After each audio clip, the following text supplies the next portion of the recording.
She was worth $4 billion. She owned half the land in West Texas, controlled 3 corporations, and had a security team that could rival a small army. But the night a broke, desperate single father showed up at her gates during the worst storm in a decade, dragging his 8-year-old daughter behind him and carrying nothing but a rusted toolbox, the most powerful woman in the state looked at him like he was the first real person she'd seen in years. What happened inside that mansion over the next 48 hours would destroy a family empire, expose a murder covered up for a decade, and prove that sometimes the people who have nothing are the only ones brave enough to save the people who have everything. If this story moves you, hit that like button right now and drop your city in the comments. I want to see just how far this story travels. Now stay with me. Every word of this matters. The truck made a sound Damian Carter had never heard before. A deep, grinding moan from somewhere underneath the chassis, like metal bones snapping one by one, and then the steering wheel locked hard to the right. "Daddy?" Ellie's voice came from the passenger seat, small, careful. The voice of a kid who'd already learned that when things went wrong, you didn't scream. You got quiet. You watched your father's face and figured out how bad it was before he told you. Damian wrestled the wheel back straight, his knuckles white, rain hammering the windshield so hard the wipers couldn't keep up. The 2-lane highway had disappeared about 10 minutes ago, swallowed by water running across the asphalt in brown sheets that reflected his headlights back at him, like the road itself was trying to blind him. "We're fine, Bug." "You always say that." "Because we always are." She didn't argue. She just pulled her knees up onto the seat and hugged the stuffed rabbit she'd been carrying since she was 3. The rabbit was missing an eye and most of its left ear, but Ellie treated it like the last valuable thing in the world, which, in a way, it was. Her mother had given it to her. Her mother who'd been dead for 4 years now, buried in a cemetery outside Hargrove, where the headstone was already starting to lean because Damian couldn't afford to have it reset. He checked the rearview mirror. Nothing behind them. Nothing ahead of them. Just water and darkness and the occasional flash of lightning that lit up the flat Texas landscape like a photograph. Mesquite trees bent sideways, fence posts standing in 2 feet of muddy runoff, a dead armadillo floating past a cattle guard. The GPS on his phone had died 20 minutes ago. Service out here was a joke on a good day. Tonight, with the storm cell sitting right on top of them like it had personal business with this particular stretch of highway, there was nothing. No signal, no map. Just the directions he'd scribbled on the back of a gas station receipt before they'd left Hargrove. Sinclair Ranch, County Road 412, gate code 7719. Be there by 9. It was already 10:15. The job had come through Ray Munoz, who ran the only hardware store left in Hargrove, and who'd been throwing Damian repair work for the past 2 years. Mostly busted fences, leaking roofs, the kind of stuff nobody wanted to do themselves, but everybody needed done. Ray had called that morning, talking fast the way he did when the money was good. "Listen, I got something. Big job. Private ranch outside Marfa. Owner needs emergency repair on some generator housing. Structural stuff, welding, the whole deal. Storm knocked part of the outbuilding sideways. They want it fixed before the next front comes through." "How big?" $5,000. Damian had been standing in his kitchen, staring at the stack of bills on the counter. Electric, water, the payment plan from the hospital that never seemed to go down no matter how much he sent them. $5,000 was more than he'd made in the last 2 months combined. Cash? Cash. But here's the thing, it's Sinclair Ranch. The pause that followed was the kind of pause that had weight to it. Even through the phone, Damian could feel Ray choosing his next words carefully. Vivian Sinclair's place. "I know whose place it is, Ray." Everybody in West Texas knew whose place it was. Vivian Sinclair. The name showed up in newspapers, in whispered conversations at the feed store, and the kind of gossip that people shared with lowered voices and raised eyebrows. 30 years old. Billionaire. Inherited the Sinclair family's energy and land empire after some kind of family tragedy nobody could agree on the details of. Some people said she was brilliant. Some people said she was dangerous. Most people said both, and then changed the subject. What everybody agreed on was simpler. Nobody lasted long out at that ranch. Workers came and went. Staff rotated every few months. The security team was the only constant. big men in dark SUVs who came into town for supplies and never made small talk. I know the rumors, Damien said. I also know my daughter needs new shoes and I'm 3 months behind on the electric. Just be careful. And Damien, she specifically asked for someone who could do structural welding. Not a lot of guys out here can do that. This is your skill set. Don't blow it. So here he was, driving into a storm with his 8-year-old daughter because he couldn't afford a babysitter, and he sure as hell couldn't afford to turn down $5,000. Father of the year. The truck groaned again. Damien felt the transmission slip, catch, slip again. He'd rebuilt this transmission himself 18 months ago using parts he'd pulled from a junked F-150 behind the Dairy Queen in Fort Stockton. It wasn't pretty work, but it held. Most of the time. Daddy, I can see a light. He leaned forward, squinting through the rain. She was right. Way out ahead of them, maybe half a mile off the road, there was a glow. Not sharp, not bright, but steady. The kind of light that meant a building. A big one. That's it, Bug. That's where we're going. The gate appeared out of the darkness like something from another world.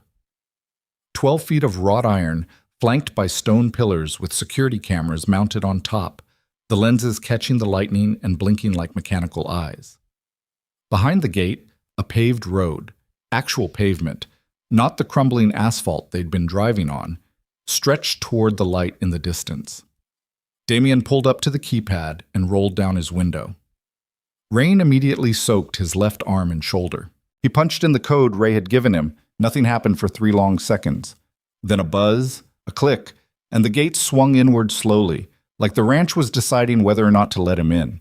The driveway was a 1/4 mile long, lined with fencing that looked new, expensive, the kind of fencing that cost more per foot than Damien made in a day. Beyond it, even through the rain, he could make out the shapes of outbuildings. A massive barn, what looked like a horse stable, some kind of equipment shed with its roof partially caved in. That would be the job. And then the house. Damien had seen nice houses. He'd worked on nice houses. He'd replaced copper pipes in a ranch home outside Alpine that had a swimming pool and a home theater. But this wasn't a nice house. This was something else entirely. 3 stories of stone and timber, sprawling across the landscape like it had grown there, with floor-to-ceiling windows that glowed warm amber against the storm. A covered porch wrapped around the front, supported by massive cedar beams. There were at least 4 chimneys that he could count, and the front entrance was framed by iron lanterns that threw flickering shadows across the stone. "Daddy," Ellie whispered, "is this a hotel?" "No, baby. Someone lives here." "Just one person?" "I think so." Ellie pressed her face against the window. "That's sad." He pulled the truck up to the front of the house and killed the engine. For a moment they just sat there, listening to the rain pound the roof and the wind push against the doors like something trying to get in. "Okay, here's the plan. We go inside, I talk to the lady who owns this place. I figure out the job, and you sit somewhere quiet with your book and your rabbit. Deal?" "What if she's mean?" "Then I'll be polite and she'll be mean and I'll fix her building and we'll go home with money. That's how jobs work." "That's depressing." "You're 8. You don't get to use that word yet." She grinned at him. A quick flash of her mother's smile, the one that always hit him like a sucker punch. And then they were out of the truck and running through the rain toward the porch. The front door opened before Damien could knock. The man standing there was big, not tall big, thick big. The kind of build that came from years of serious physical work, or serious physical training, or both.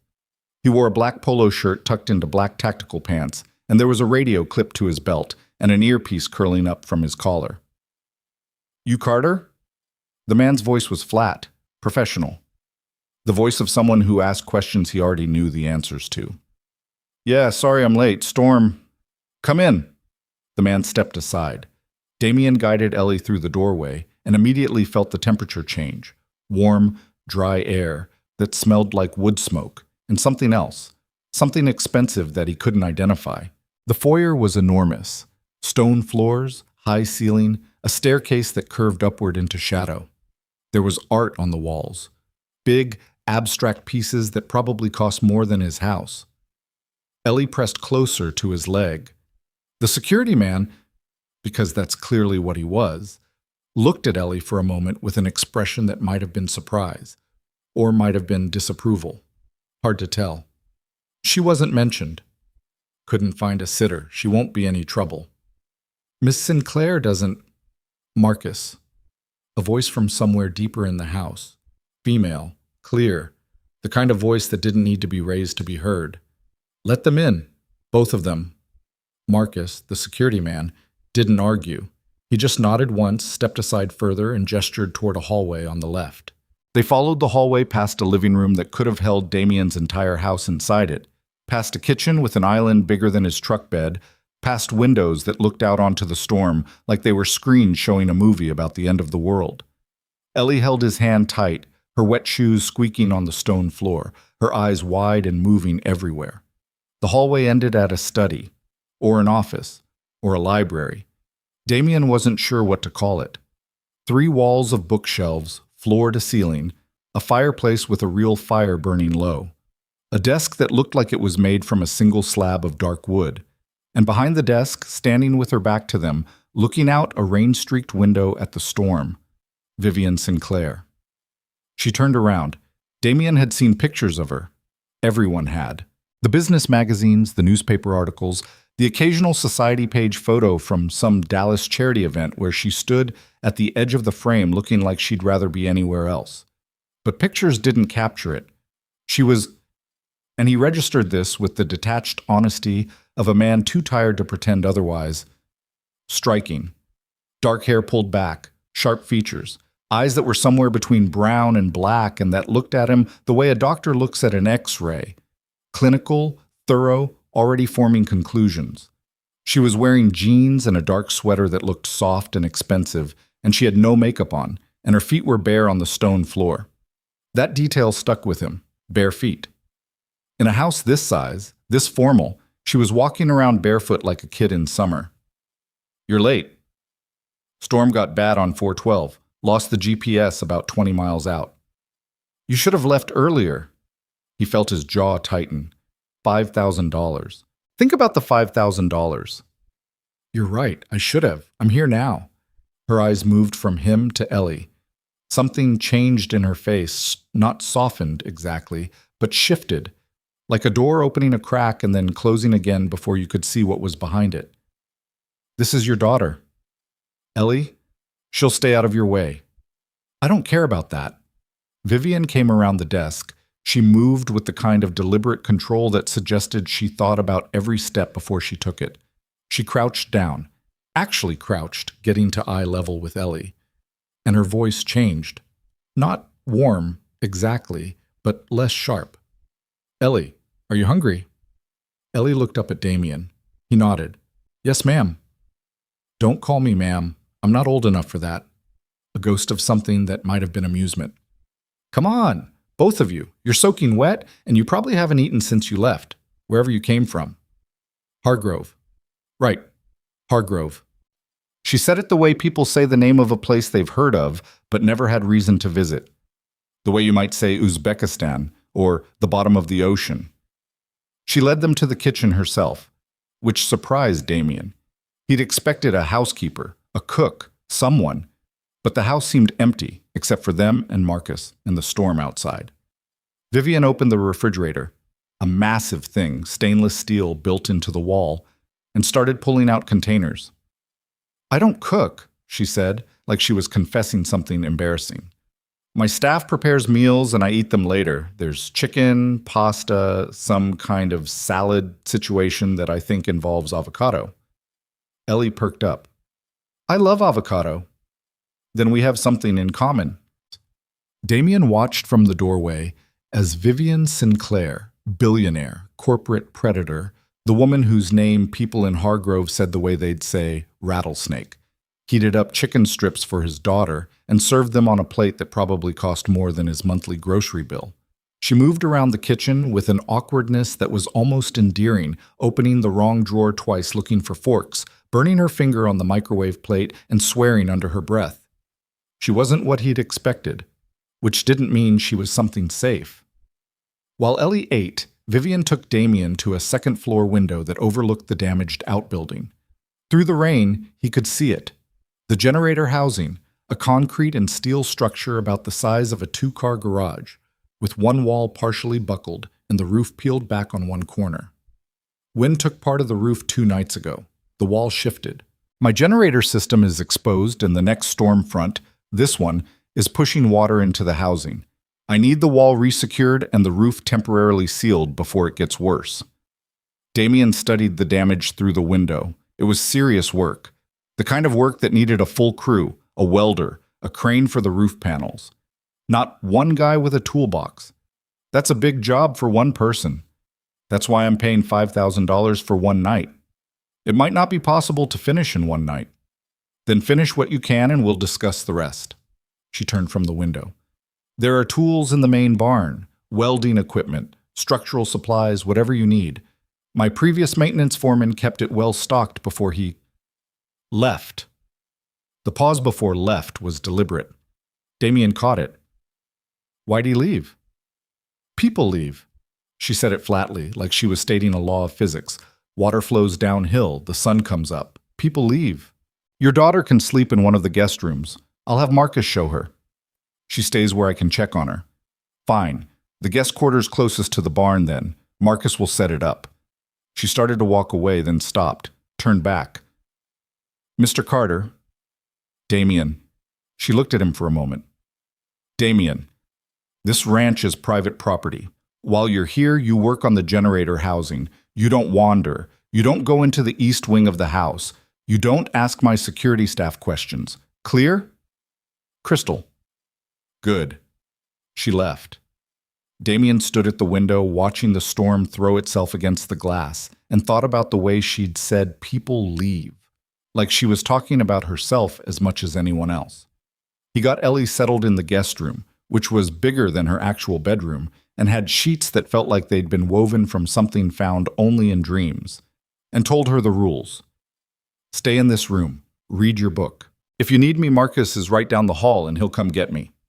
I don't like Marcus. You don't have to like him.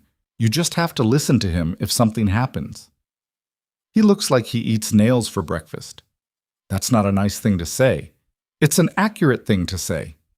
She was so much like her mother that it physically hurt sometimes.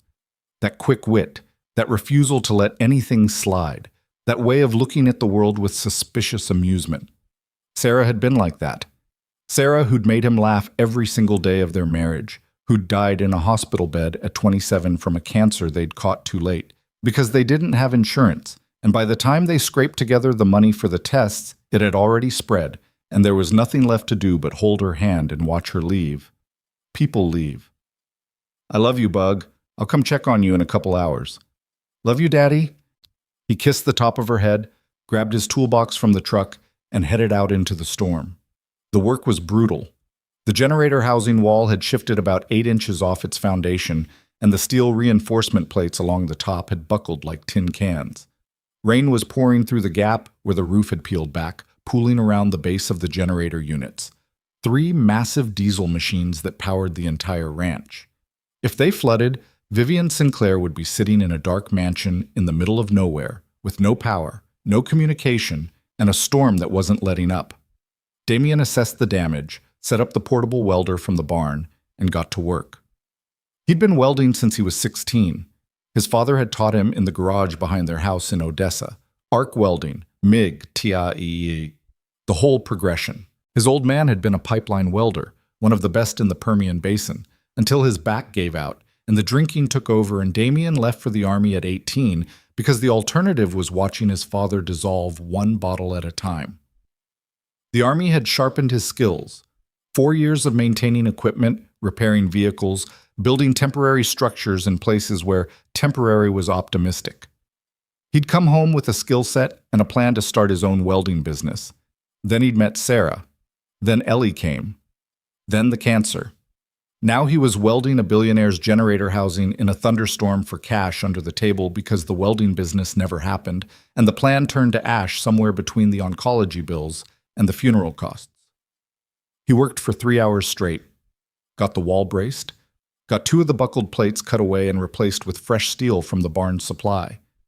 The rain didn't let up. If anything, it got worse. By midnight, the access road leading back to the highway was underwater. He could see it from the generator housing, a brown river where the road used to be, carrying branches, debris, the occasional fence post tumbling past like it was late for something. They weren't going anywhere tonight. He was re-anchoring the third plate when his phone buzzed. No signal, but the text had somehow pushed through. From Ray. Flood warning for your area. Highway 412 closed both directions. Do not try to drive back. Stay put. Stay put at Sinclair Ranch. With his daughter asleep in a guest room and a billionaire who told him not to ask questions, and a security man who looked like he'd been assembled in a factory for intimidating people. Great. He finished the plate, killed the welder, and walked back toward the main house to check on Ellie. The rain had soaked through every layer he was wearing. His boots made squelching sounds with every step. His hands were raw, his shoulders ached, and there was a burn on his right forearm where a spark had gotten under his glove. He was crossing the covered walkway between the barn and the house when he heard voices. Not conversation. Argument.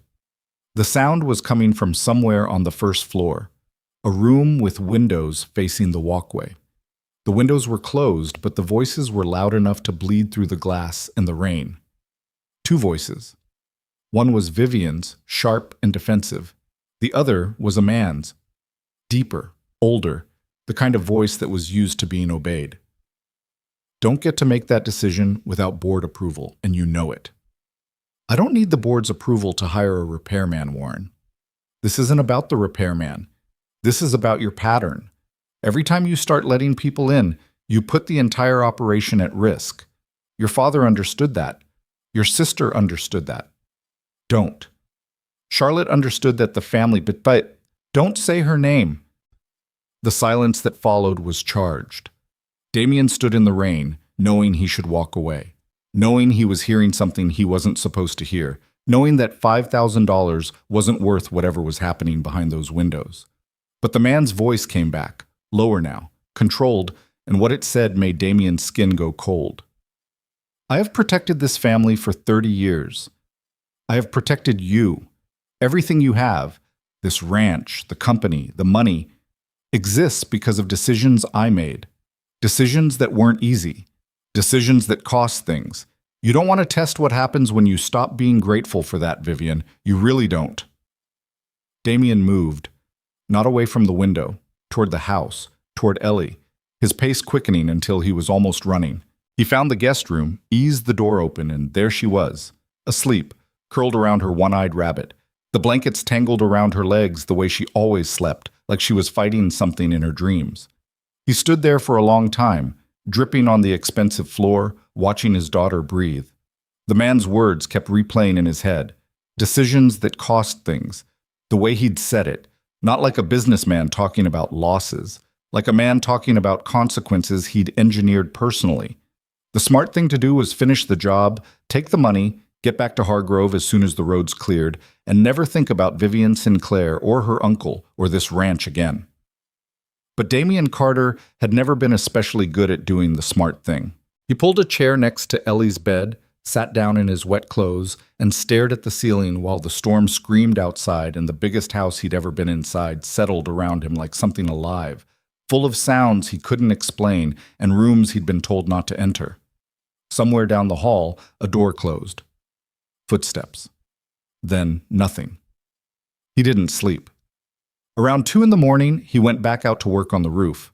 The rain had shifted from apocalyptic to merely terrible, and he managed to get a temporary seal on the peeled-back section using heavy-gauge sheet metal and industrial rivets from the barn.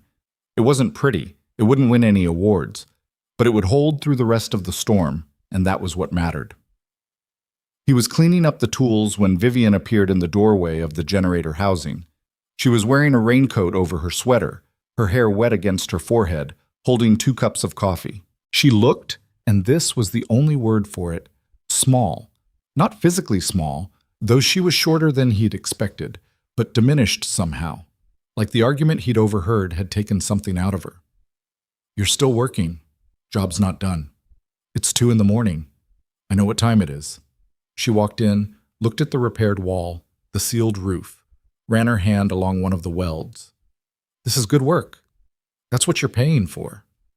Most people I hire do about 60% of what I'm paying for and assume I won't notice. Most people aren't 3 months behind on their electric bill. She handed him one of the coffees. He took it. Their fingers didn't touch, but they got close, and she pulled her hand back a fraction too quickly, like the almost contact had startled her. "Your daughter," she said, and then stopped. Ellie. Ellie. How old is she? 8. Something moved across Vivian's face. That door again, Rutten, cracking open, showing a sliver of something raw behind it. She's articulate for 8. She reads a lot. Her mom was a reader. Was? She passed 4 years ago. Vivian didn't say she was sorry, didn't offer the standard condolences that people hand out like cheap business cards at a funeral.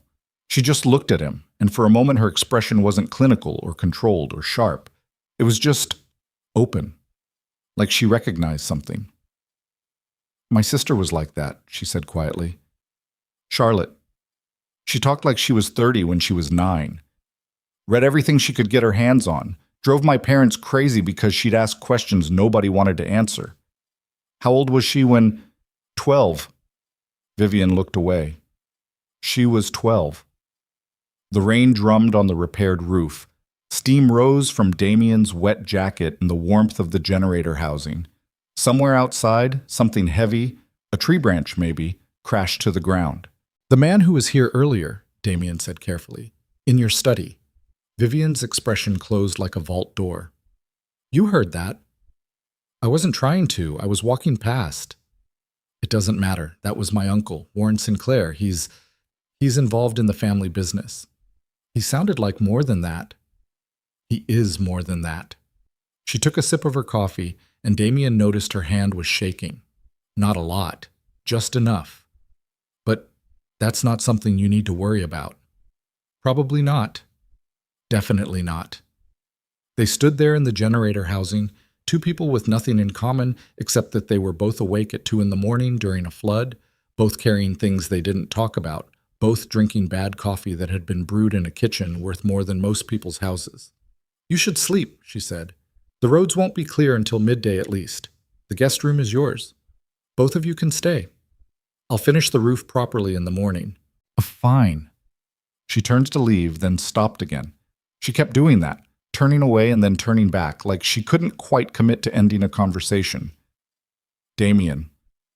"Yeah?" "The things my uncle said, whatever you heard, it would be better if you forgot it." "Already forgot it." "No, you didn't." "No," he agreed. "I didn't." She looked at him for a long time. The fire from the portable heater threw shadows across her face, making her look younger, older, both at once. Then she pulled her raincoat tighter, turned around for real this time, and walked out into the storm. Damien finished his coffee. It was burned and too strong and slightly bitter, and it was the best cup of coffee he'd had in months. He went back to the guest room. Ellie was still asleep. He peeled off his wet clothes, hung them over the back of a chair that was probably an antique, wrapped himself in a towel that felt like it was made from clouds, and lay down on the bed next to his daughter. The sheets were absurdly soft. The mattress was absurdly comfortable. The whole room smelled like cedar and something clean and expensive. Ellie rolled over in her sleep and pressed her face against his shoulder. Her breath was warm and steady.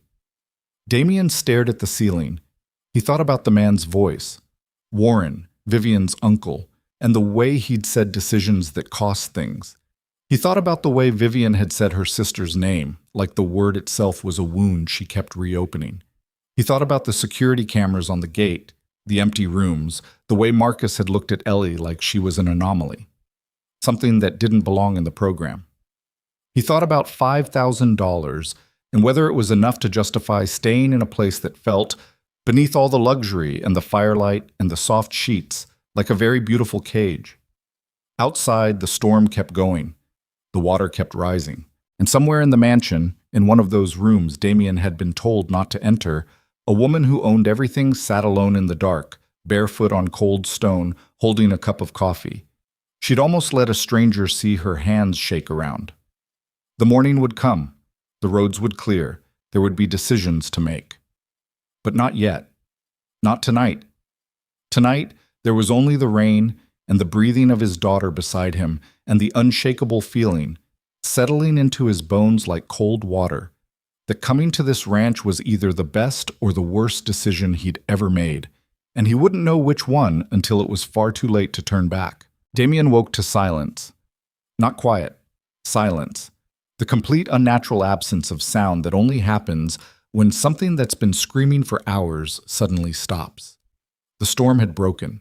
He could feel it before he opened his eyes, the way the air pressure in the room had shifted, the way the windows weren't rattling anymore, the way the house itself seemed to be exhaling. Ellie was gone. He sat up fast, heart slamming, the sheets tangling around his legs. The bed next to him was empty, the pillow still dented from her head, the one-eyed rabbit lying on its side like it had been set down carefully. Her shoes were missing, her jacket was missing. Ellie? He was on his feet, pulling on yesterday's jeans, still damp, stiff with dried mud, and moving toward the door before his brain fully caught up with his body. The hallway was empty. Morning light came through the windows at the far end, pale and gray, and the floors were cold under his bare feet. He heard her laugh. It came from downstairs. Not a polite laugh, not a nervous laugh, but the real one. The belly laugh she saved for things that genuinely surprised her. The one that sounded so much like Sarah's that it stopped him mid-step on the staircase. He followed the sound to the kitchen. Ellie was sitting on a stool at the massive island, her feet dangling a foot off the ground, eating scrambled eggs with a fork that was too big for her hand. Across from her, leaning against the counter with a mug of coffee and an expression Damien had never seen on her face before, something close to bewilderment, like she'd woken up in someone else's life, was Vivian Sinclair. And then, Ellie was saying, waving the fork for emphasis, he tried to fix the toilet himself because he said plumbers charged too much, and the whole bathroom flooded. Like actually flooded. There was water coming out under the door and everything. And Mr. Hernandez from next door came over and just stood there looking at it and said, "Damien, this is why YouTube isn't a trade school." Vivian made a sound, not quite a laugh, more like the beginning of one that she caught before it fully escaped. "Your father does his own plumbing?" "My father does everything himself, that's the problem." Damien leaned against the doorframe. "Good morning to you too." Ellie spun around on the stool, not even slightly embarrassed. "Daddy, Vivian made eggs. Well, she tried to make eggs. She burned the first batch, and the second batch was kind of gray, but the third batch is actually really good." Vivian set her mug down with careful precision. "I told you I don't cook." "You weren't kidding." "I rarely kid." Damien looked at the kitchen. There were 3 pans in the sink, a carton of eggs on the counter, with shells scattered around it like shrapnel, and a dish towel draped over what appeared to be a smoke detector that had been removed from the ceiling. "Did you disable the smoke alarm?" "I made a tactical decision," Ellie giggled. Vivian's mouth twitched. Damien crossed to the island, picked up a piece of toast from Ellie's plate, and took a bite. It was cold and slightly burnt on one side. He ate it anyway. "Road still closed?" Vivian nodded. Marcus checked at dawn. Water's receding, but the low crossing on 412 is still under about 3 feet. County says maybe this afternoon, maybe tomorrow. Tomorrow. Maybe. Damien chewed the burnt toast and thought about the electric bill, the gas he'd used driving out here. The fact that his truck's transmission had been making sounds that no transmission should make. One more day. Possibly 2. Stuck at a ranch where he'd been told not to wander, not to ask questions, and not to go into the East Wing. "I can finish the roof this morning," he said. "Permanent seal, not the patch I threw on last night." "Good. We'll discuss additional compensation for the extra time." "You don't have to. I'm not offering charity. I'm paying for labor. There's a difference, and I'd appreciate it if you understood that." The sharpness was back. Not directed at him exactly, more like a reflex, the way a dog that's been kicked too many times snaps at hands that are trying to help it. "Understood."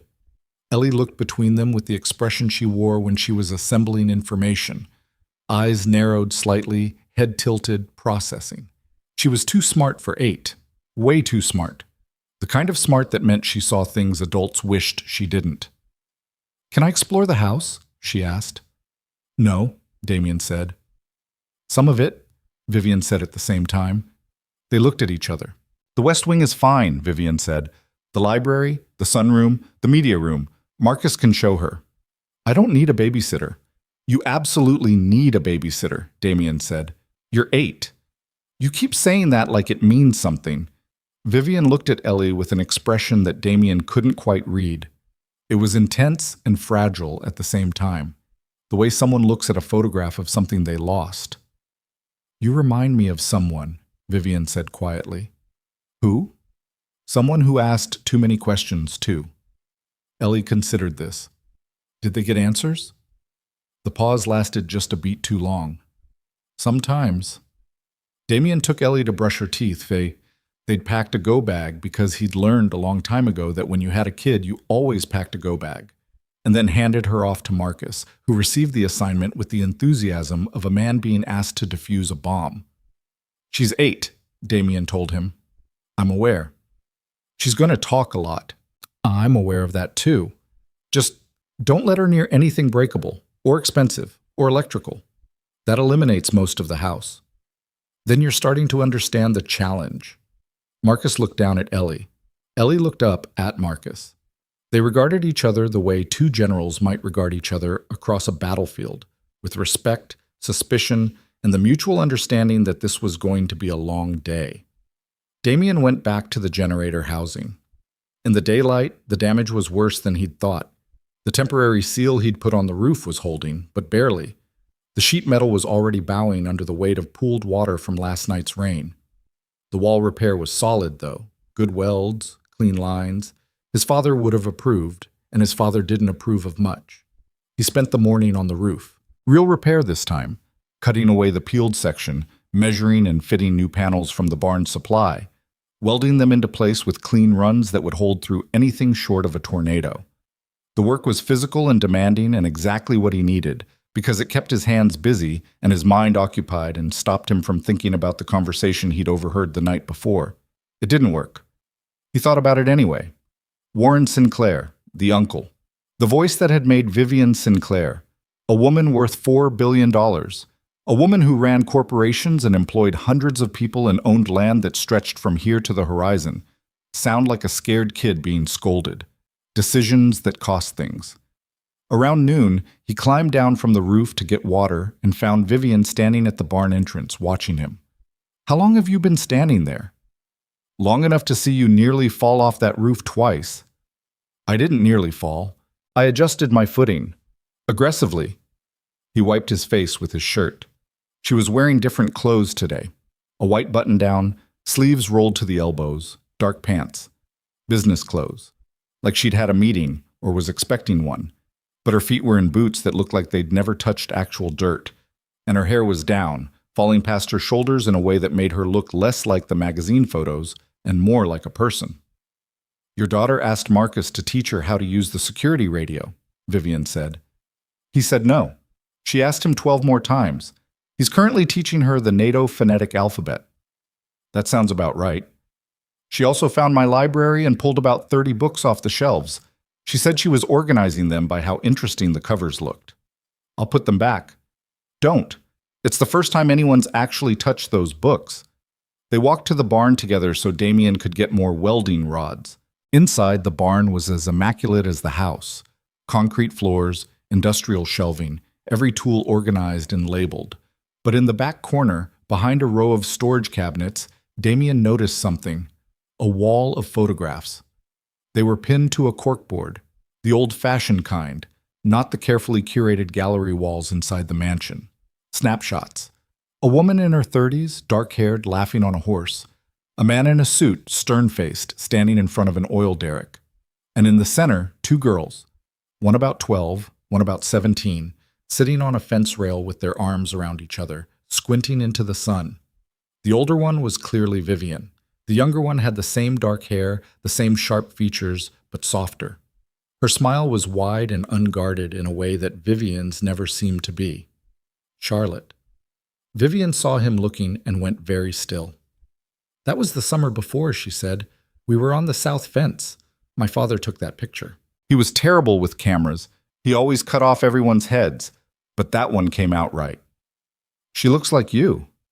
She looked like my mother. Vivian reached out and touched the edge of the photograph very lightly, like it might crumble. She was the good one. I was the one who studied business and learned to argue and made my father proud in the ways that mattered to him. Charlotte was the one who actually cared about people.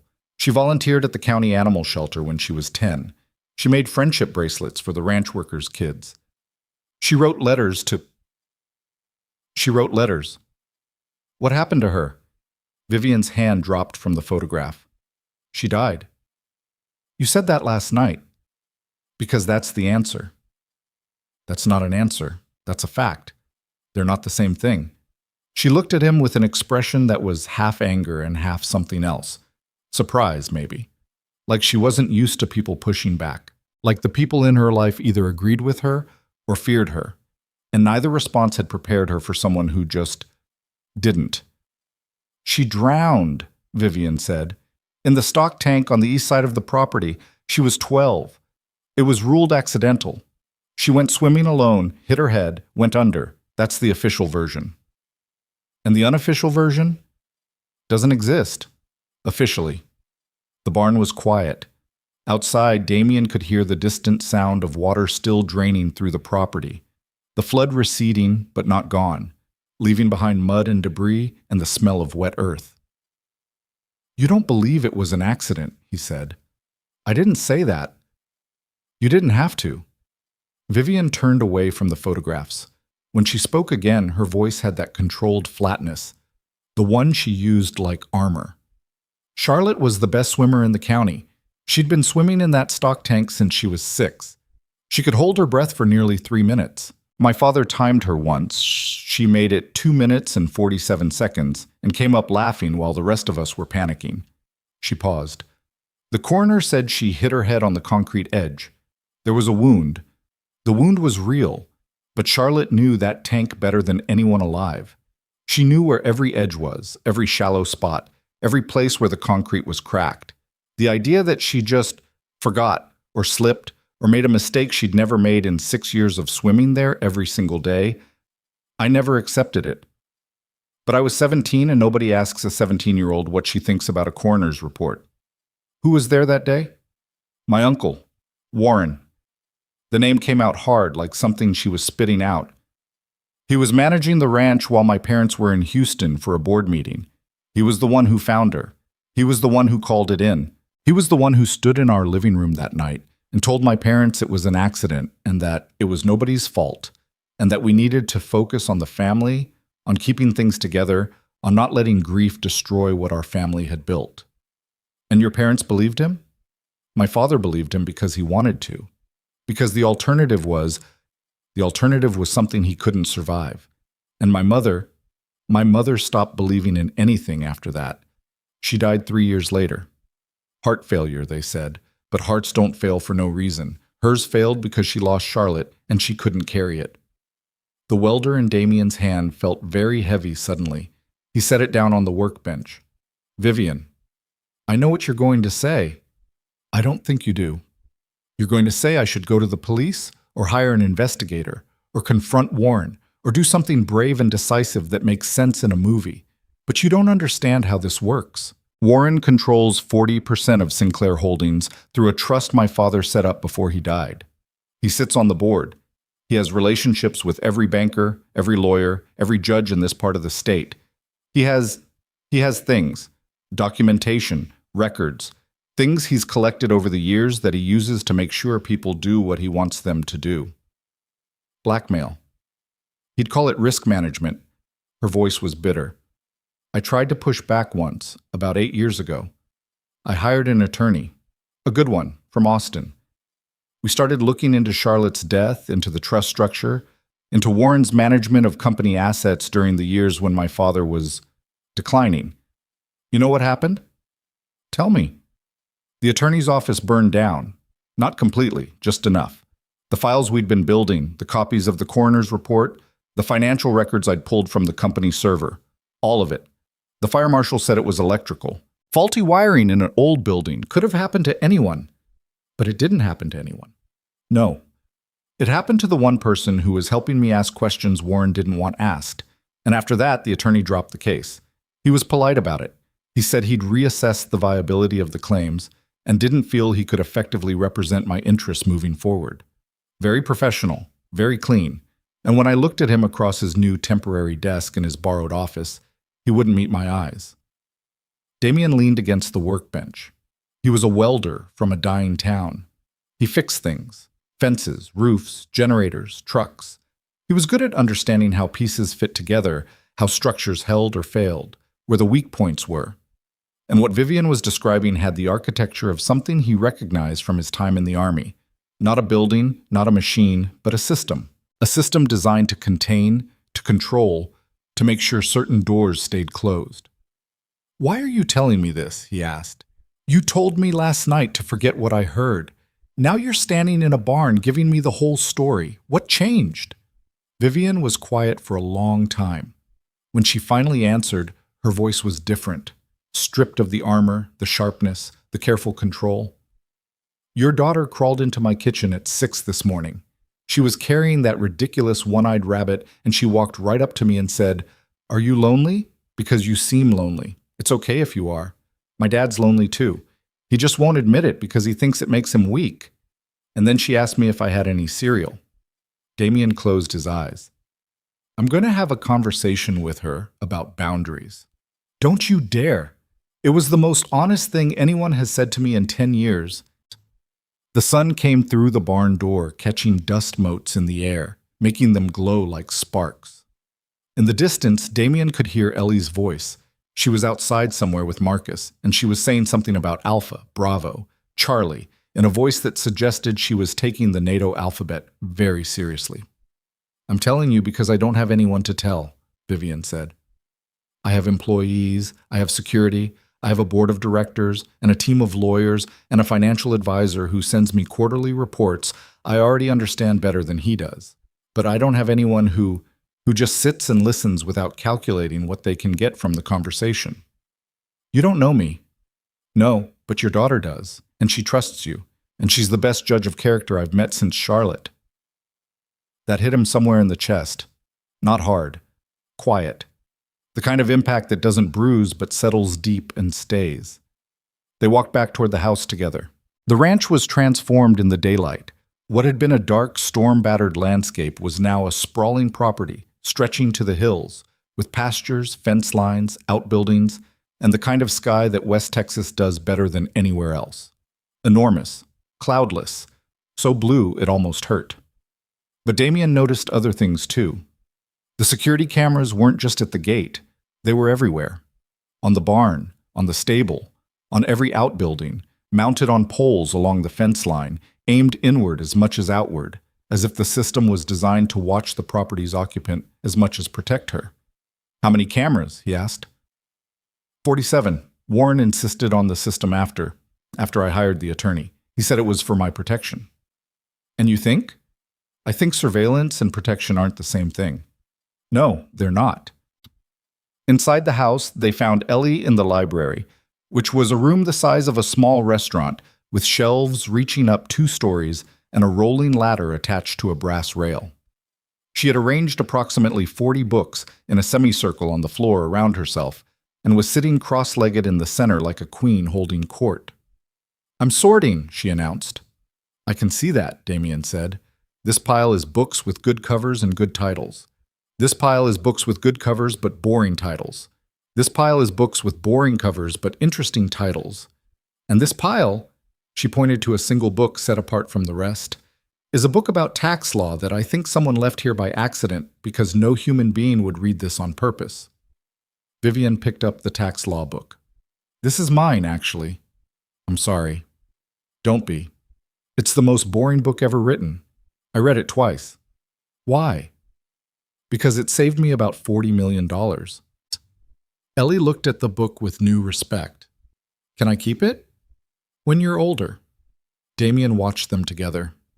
There was something happening that he hadn't anticipated, a connection forming that had nothing to do with him and everything to do with the two of them, with whatever frequency they were both tuned to. Ellie, who had grown up without a mother and had learned to navigate the world with a combination of fierce intelligence and emotional radar that sometimes scared him. And Vivian, who had lost a sister and had spent 14 years building walls so high and thick that she'd forgotten what it felt like to have someone on the other side. In the afternoon, Vivian showed Ellie the horses. Damien hadn't known there were horses. There were 6 of them. 3 paints, 2 quarter horses, and 1 massive black mare that Ellie fell in love with instantly and completely. "What's her name?" Ellie asked, reaching through the fence, while Damien's hand hovered near her shoulder, ready to pull her back. "Nightfall," Vivian said. "She was Charlotte's. She was a foal when Charlotte was 11. They grew up together. She's beautiful. She's also mean. She's bitten 3 of my stable hands and kicked a fence post in half last month. She doesn't let anyone ride her. Maybe she's sad." Vivian looked at Ellie. "Maybe she is. Animals get sad when they lose their person. My teacher told us that. She said dogs sometimes wait at the door for years after their owner dies. Maybe Nightfall is waiting. For Charlotte? For anyone who feels like Charlotte." The late afternoon light turned the pasture gold. Vivian stood at the fence with her arms resting on the top rail, watching Nightfall watch Ellie. And Damien saw something he hadn't seen since they'd arrived. Vivian's shoulders drop. Not a lot, just an inch. The kind of small physical release that happens when someone stops bracing for impact, even for a moment. They ate dinner in the kitchen again. Vivian didn't attempt to cook this time. She pulled containers from the fridge, meals her staff had prepared before the storm, and heated them without incident. It was roast chicken, roasted vegetables, some kind of grain salad. Simple food, but good. Ellie ate with the dedication of a kid who'd spent the afternoon running around a ranch and was now refueling. "Marcus taught me the whole alphabet," she said between bites. "Alpha, Bravo, Charlie, Delta, Echo, Foxtrot." "We get it," Damien said. "Golf, hotel." "It's not golf," Marcus said from the doorway, where he was standing with his arms crossed. "It's golf." "That's what I said. You said it wrong." "Did not." "Did." Damien looked at Marcus. Marcus looked at Damien. Something passed between them. Not friendship, not yet, but the shared recognition that Ellie had, in the span of 12 hours, done something that Vivian's money and authority and the weight of the Sinclair name had never accomplished. She'd made Marcus almost human. After dinner, Ellie fell asleep on the library couch with her head on a pillow that was probably worth more than Damien's truck. He carried her upstairs, put her in the guest bed, tucked the rabbit under her arm, and stood there for a moment doing the thing he did every night, cataloging her breathing, counting the seconds between each inhale, making sure the universe was still working the way it was supposed to. When he came back downstairs, Vivian was in the study. She was standing at the window again, same position as the night before, looking out at the darkness. But this time the darkness was quiet. No storm, no rain, just the vast West Texas night, studded with stars that you could only see from places this far from anywhere. "She's asleep," Damien said. "Good." He should have gone to bed. The roof was finished. The roads might be clear by morning. There was nothing left to do here except sleep and leave. But he didn't go to bed. "Can I ask you something?" he said. "You've been asking me things all day." "One more." She turned from the window. The fire had burned down to embers, and the room was lit mostly by a desk lamp that threw warm shadows across the bookshelves. She looked tired in a way that went beyond not sleeping. The kind of tired that settles into your bones over years, not hours. "Charlotte, you said she wrote letters?" "Yes." "To who?"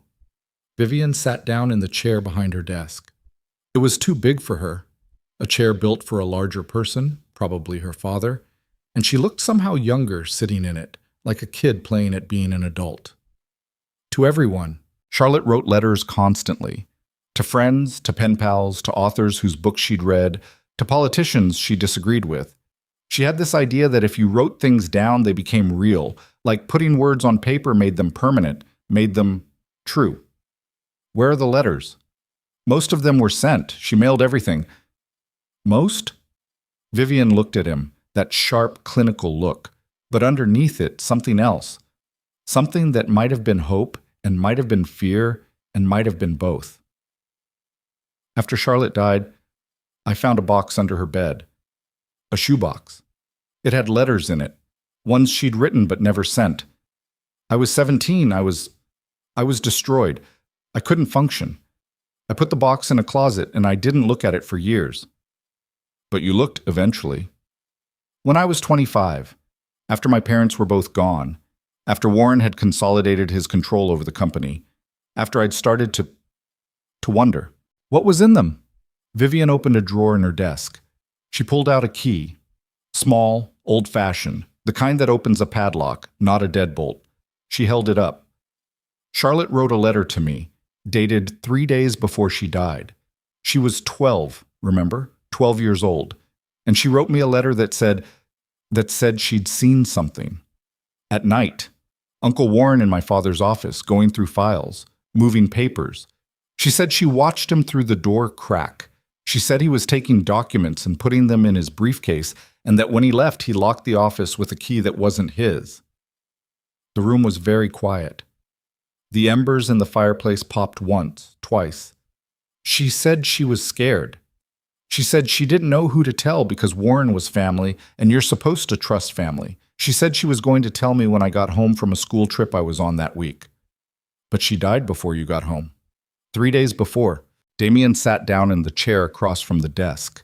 It was a leather chair, cracked and worn, and it creaked under his weight. You're telling me a 12-year-old girl caught your uncle stealing documents from your father's office, and 3 days later she drowned in a stock tank she'd been swimming in safely for 6 years. I'm telling you what the letter said. And you've been carrying this alone for how long? 7 years since I opened the box. Vivian, don't. Don't what? Don't look at me like that. Like I'm someone who needs to be fixed. I'm not broken. I'm careful. There's a difference. No, there isn't. Not when careful means you're living in a house full of cameras your uncle installed, surrounded by security you can't fully trust, holding a dead girl's letter in a locked drawer, and doing nothing about it because the man who might have killed her controls half your company. The words hung in the room. Damien hadn't meant to say them like that. Blunt, unfiltered, the way he talked to Ray when Ray was being stupid about something at the hardware store. But the words were out, and they were true. And Vivian was staring at him with an expression that looked like it had been hit by something it hadn't expected. You don't know anything about my situation. I know a cage when I see one. I've been in one myself for 4 years. Mine's made of medical debt and funeral costs in a town that's dying around me. Yours is made of money and marble floors and a security system that watches you sleep. But they're both cages. She stood up, walked to the fireplace, stood there with her back to him, her hands gripping the mantel. If I move against Warren, he'll destroy me. He's told me that. Not in those words. He doesn't make threats. He makes observations. It would be unfortunate if certain information became public. The board would have concerns if they knew about certain vulnerabilities. He has files on me. Things from when I was younger, when I was making mistakes, when I was lost, after Charlotte, after my mother. He collected everything. What kind of things? Does it matter? He has them. That's the point. He has enough to remove me from the board, to freeze my assets, to turn every business partner I have against me. He's been building this for years. It's what he does. He doesn't attack. He accumulates. And then he waits. Damien thought about his army training, about the way certain operations were designed, not as direct assaults, but as sieges. Slow strangulation, cut off the supply lines, control the information, isolate the target from allies, and wait until they surrender or collapse. That was what Warren Sinclair had built around his niece. Not a prison with bars, a prison with leverage. Charlotte's letter, he said. Is that the only evidence? I don't know. I never had the resources to find out. Every time I tried to investigate, something happened. The attorney. Then a private investigator I hired. He returned my retainer after 2 weeks and said the case wasn't worth pursuing. Then a journalist I contacted. She published one story about Sinclair Holdings' financial irregularities and was fired from her paper within a month. He has reach. He has money, he has patience, and he has the thing that makes all of that work. He has the appearance of respectability. Warren Sinclair donates to hospitals. He sits on charity boards. He shakes hands with governors. He's the kind of man who destroys people on Monday and gives a speech about integrity on Tuesday, and nobody sees the contradiction because nobody's looking. Damien was quiet for a long time. The fire was almost out. Through the window, the stars burned in the vast black sky. "You asked me earlier why I was telling you all this," Vivian said, still facing the fireplace. "The real answer isn't because your daughter was honest with me. That's part of it. But the real answer is that I'm tired, Damien. I'm so tired of carrying this alone that I would tell a stranger in a barn if he was the only person who stood still long enough to listen. And that's pathetic. I know it's pathetic. I'm a grown woman worth more money than I can spend in 5 lifetimes, and I'm standing in my dead father's study telling a man I met 12 hours ago about a murder I can't prove in a family I can't escape. It's not pathetic. What would you call it?" He thought about it. Thought about the nights after Sarah died when he'd sat in his truck in the driveway after Ellie was asleep and talked to no one. Just talked. To the dashboard.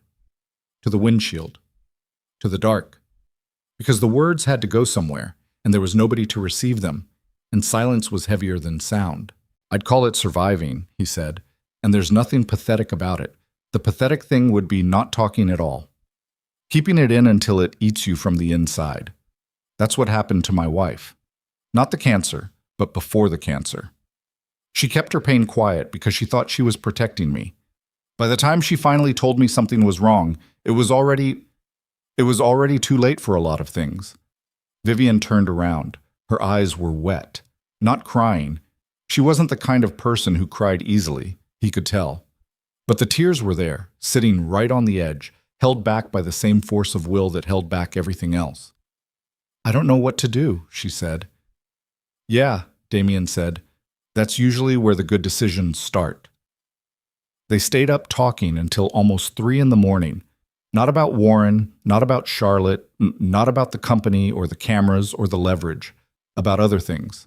Smaller things. The kind of things you share when you're too exhausted to perform and too invested to stop. Vivian talked about college, Stanford, full ride, because the Sinclairs didn't do anything halfway, and how she'd spent 4 years studying business while secretly wanting to study veterinary science. She talked about the first time she'd fired someone, how she'd gone to the bathroom afterward and thrown up.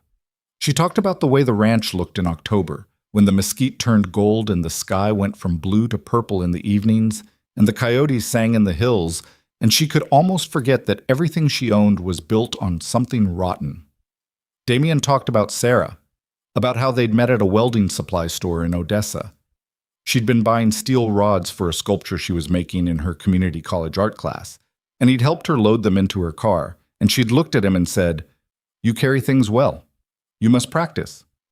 About how she'd laughed at her own jokes and cried during dog food commercials and made the worst chili in Texas and insisted it was a secret family recipe.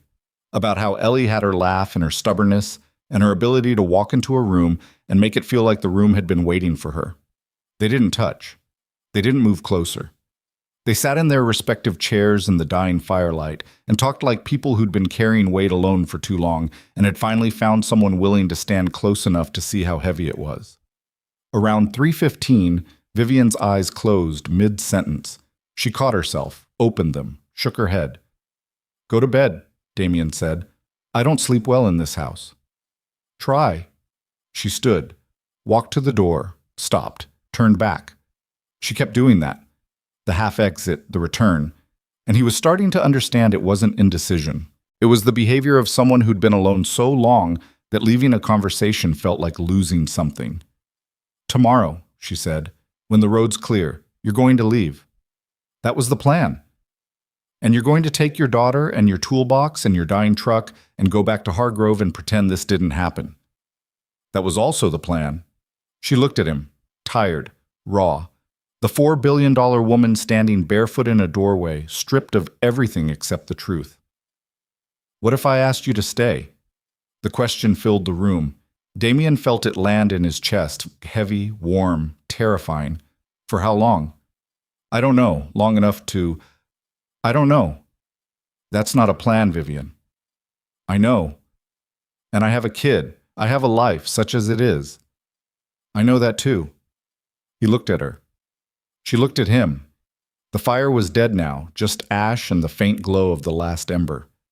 "Let me think about it," he said. "Fair." She left. For real this time. No half-turn, no return. Just the sound of her footsteps on the stone floor, moving down the hallway, growing softer, and then a door closing somewhere deep in the house. Damien sat in the leather chair for a long time. He could hear the ranch settling around him, the tick of cooling pipes, the distant sound of the new generator humming behind its repaired walls, the creak of old timber adjusting to the absence of wind. He pulled out his phone. No signal still. But the Notes app worked, and he opened it and typed a single line. Not because he was going to do anything with it, but because, like Charlotte, he believed that writing things down made them real. She asked me to stay. He deleted it, typed it again. Deleted it again. Then he went upstairs, lay down next to his sleeping daughter, and stared at the ceiling until the first gray light of morning crept through windows that cost more than his annual income. And the ranch woke up around him like something that had been holding its breath all night and was finally, reluctantly, starting to breathe. He stayed. Not because she asked, at least that's what he told himself during those first few days, that the decision was practical, financial, the kind of cold calculation a man with an empty bank account and a daughter who needed things had to make. Vivian offered him a contract, legitimate work, structural repairs on the ranch's aging outbuildings, welding jobs that had been piling up for months because nobody she hired lasted long enough to finish them. $2,000 a week, plus room and board for him and Ellie, plus access to the ranch's workshop and welding equipment. It was more money than he'd seen in years. It was also, and he knew this even as he shook her hand in the study on the morning the roads finally cleared, the kind of arrangement that had nothing to do with money and everything to do with the way Vivian Sinclair looked at his daughter like she was seeing someone who'd been gone for 14 years. Ray Munoz had opinions about it. "You're out of your mind," Ray said when Damien called him from the ranch landline, because cell service was still a fantasy this far out. "Nobody stays at Sinclair Ranch, Damien. The last guy who took a long-term job there quit after 3 weeks and wouldn't tell anyone why. Just packed his stuff and drove to El Paso and got a job at a car wash." A car wash. You know how scared you have to be to choose a car wash over $2,000 a week? I'm not scared. That's because you don't know enough yet to be scared. Thanks for the encouragement, Ray. I'm not encouraging you.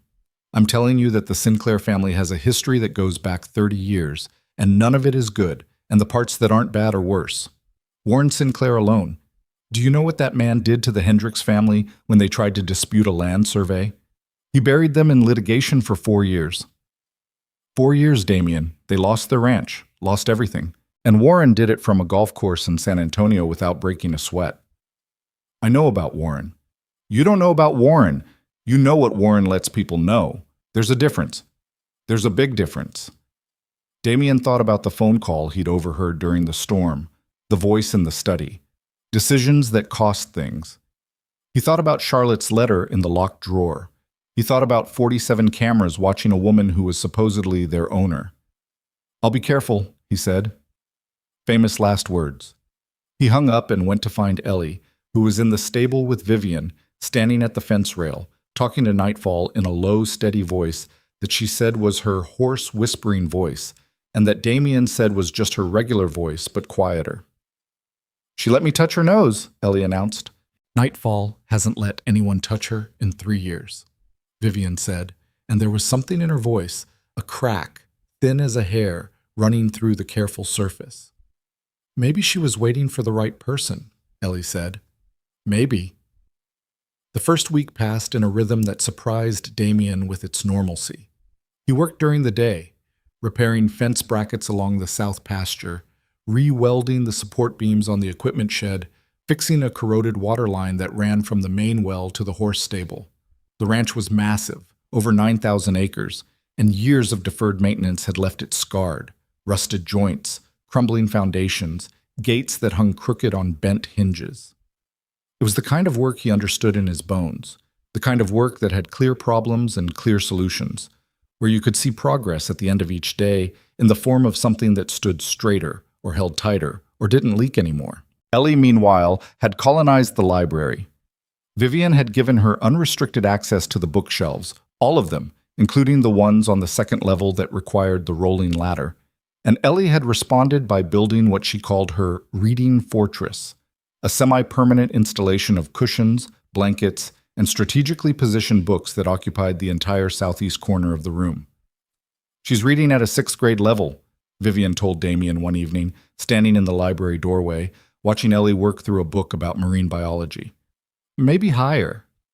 "Her teachers say she's advanced."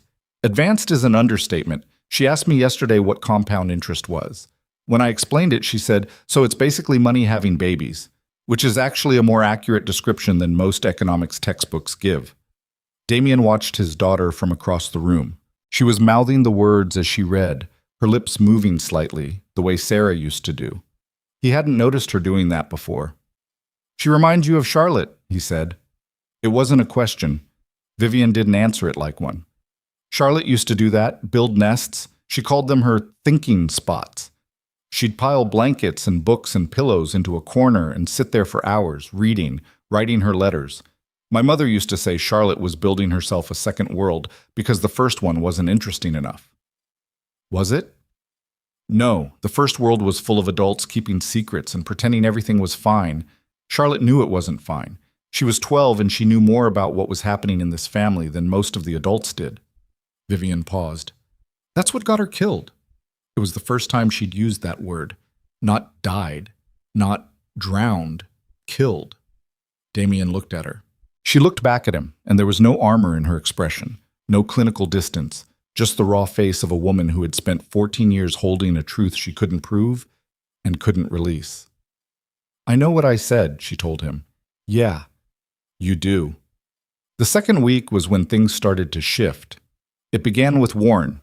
Damien was underneath the waterline junction near the east fence, a job that required him to lie on his back in a shallow trench and weld a corroded coupling while mud seeped into his clothes, when a black SUV pulled through the main gate. Not Marcus's vehicle, a different one. Bigger, newer, with tinted windows so dark they looked painted on. He watched from the trench as the SUV pulled up to the main house. A man got out of the back seat, not the driver, a passenger. Tall, late 60s. Silver hair cut short, a navy suit that looked wrong on a ranch in the same way a tuxedo looks wrong at a gas station.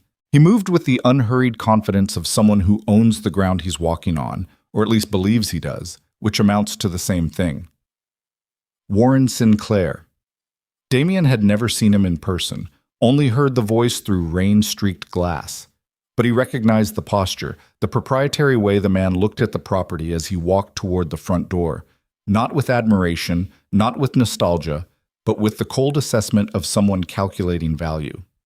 A second man got out of the SUV, younger, thick, wearing the same kind of tactical clothing Marcus wore. He stayed by the vehicle, arms crossed, eyes scanning the property behind dark sunglasses. Damien pulled himself out of the trench and headed for the house. He found Marcus in the hallway outside the study, standing with his back against the wall and his jaw tight.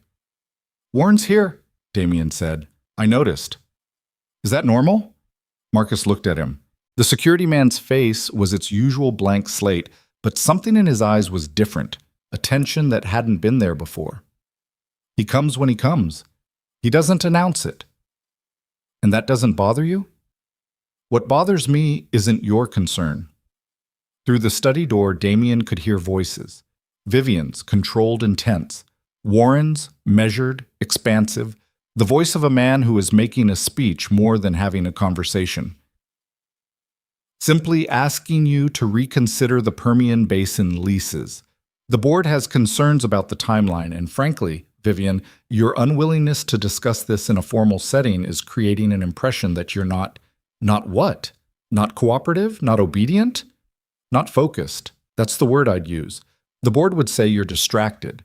They'd point to the fact that you're out here, on this ranch, instead of in Dallas or Houston, where the actual business is being conducted. They'd mention the spending.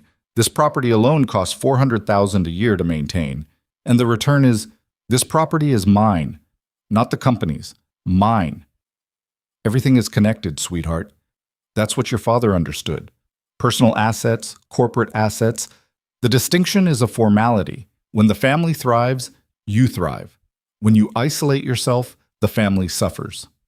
The word sweetheart made Damien's hands tighten into fists, not because of what it meant, but because of how it was used. Like a leash, like a tool, like a word designed to make a 30-year-old woman feel like a child who didn't know her place. I need to go in there, Damien said. Marcus shook his head. No. I know what he's doing, and she can handle it. She's been handling it for years. That doesn't mean she should have to.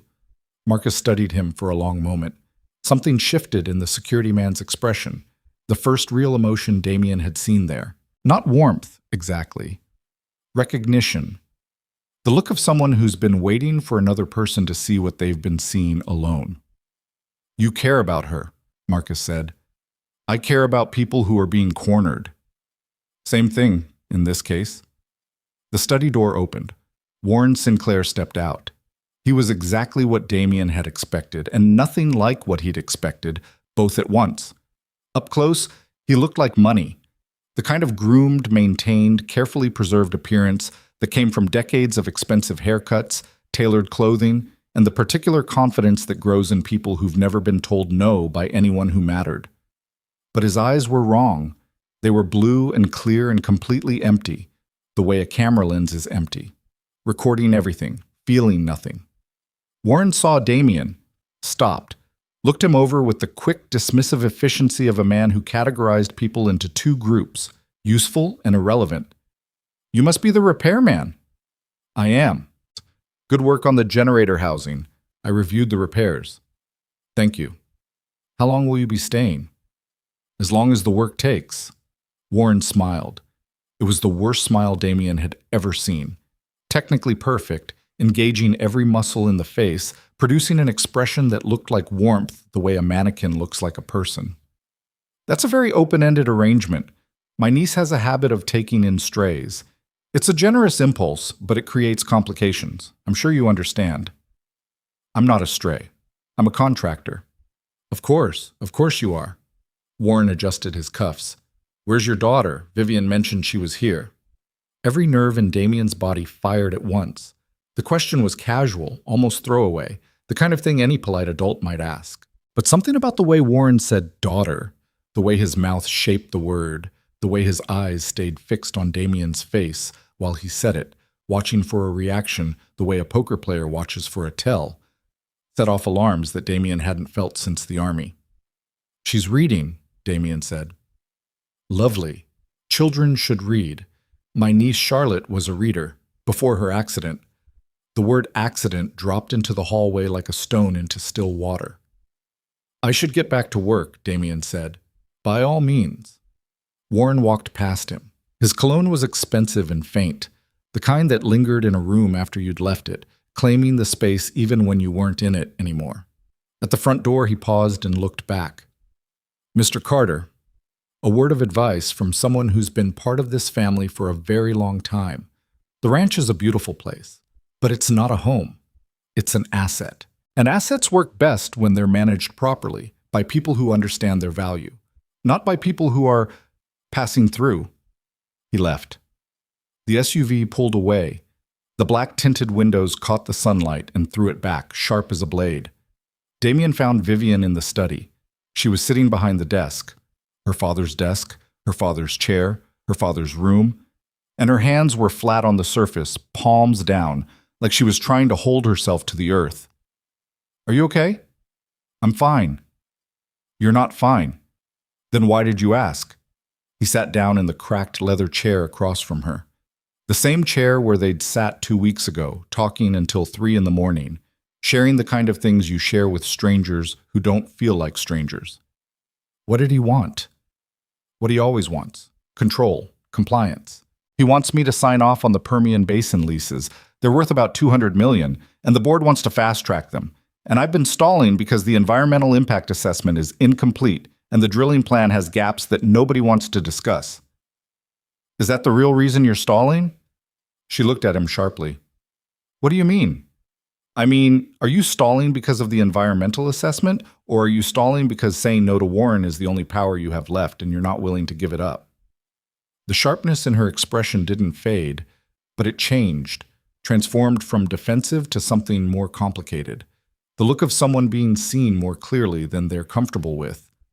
Both, she said. It's both. And I hate that you can tell. I'm not that perceptive.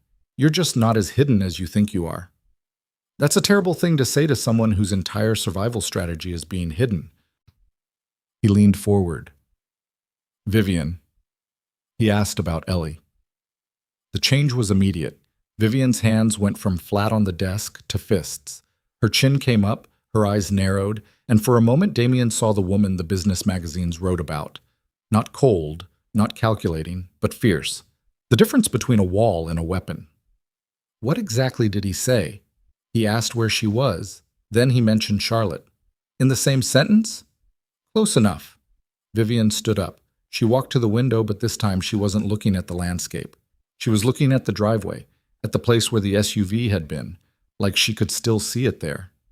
He does that.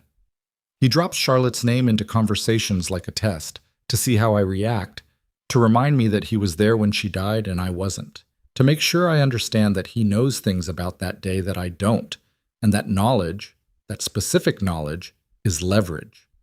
Does he know about the letter? I don't think so. If he did, he'd have taken it years ago. Where's it now? Not in this house. Not anymore. I moved it after I read it. It's in a safe deposit box in a bank in Midland under a name Warren doesn't know I use. Smart. Careful. The moves of a woman who'd been playing defense for so long that she'd become expert at it. But defense wasn't the same as safety, and expert wasn't the same as free. You need to do something with it, Damien said. The letter, whatever else Charlotte wrote, you can't just keep it in a box forever. I know. Knowing and doing aren't the same thing. Yes, you said that before. You seem to like saying things that are true and obvious and completely unhelpful. It's a gift. Despite everything, despite Warren's visit, despite the tension still vibrating in the room like a struck wire, Vivian's mouth twitched. Not a smile, the memory of one. That night, Damien couldn't sleep again. He lay in the guest bed, which he'd stopped thinking of as a guest bed and started thinking of as his bed, a fact that troubled him, and listened to the ranch settle around him. Ellie was asleep beside him, her breathing steady, the rabbit wedged between her arm and her rib cage. He kept thinking about Warren's eyes, that camera lens emptiness. He'd seen eyes like that before, in the army, in men who'd done things that disconnected them from the normal human wiring, the circuitry that makes you flinch when you see pain, that makes you hesitate before causing it. Warren Sinclair wasn't a man who caused pain carelessly.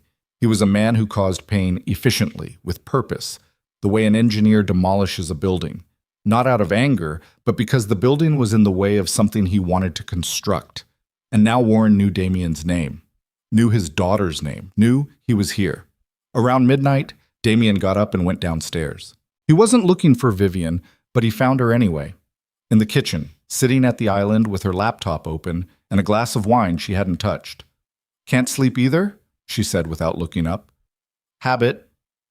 Same. He poured himself a glass of water and leaned against the counter. The kitchen was dark except for the laptop's glow and the small light over the stove. Vivian's face was lit from below, making her look angular, older, carved from something harder than skin. I've been going through the company's financial records, she said, trying to find the pattern. Warren's been moving money for years, small amounts, through subsidiary accounts, through entities I can barely trace. It's not embezzlement, exactly. It's more like repositioning. He's building something outside the main company structure, a parallel portfolio. Shell companies in Delaware, LLCs in Wyoming, land trusts in Nevada. All technically legal, all technically separate from Sinclair Holdings, all technically nothing I can challenge him on. But the timing.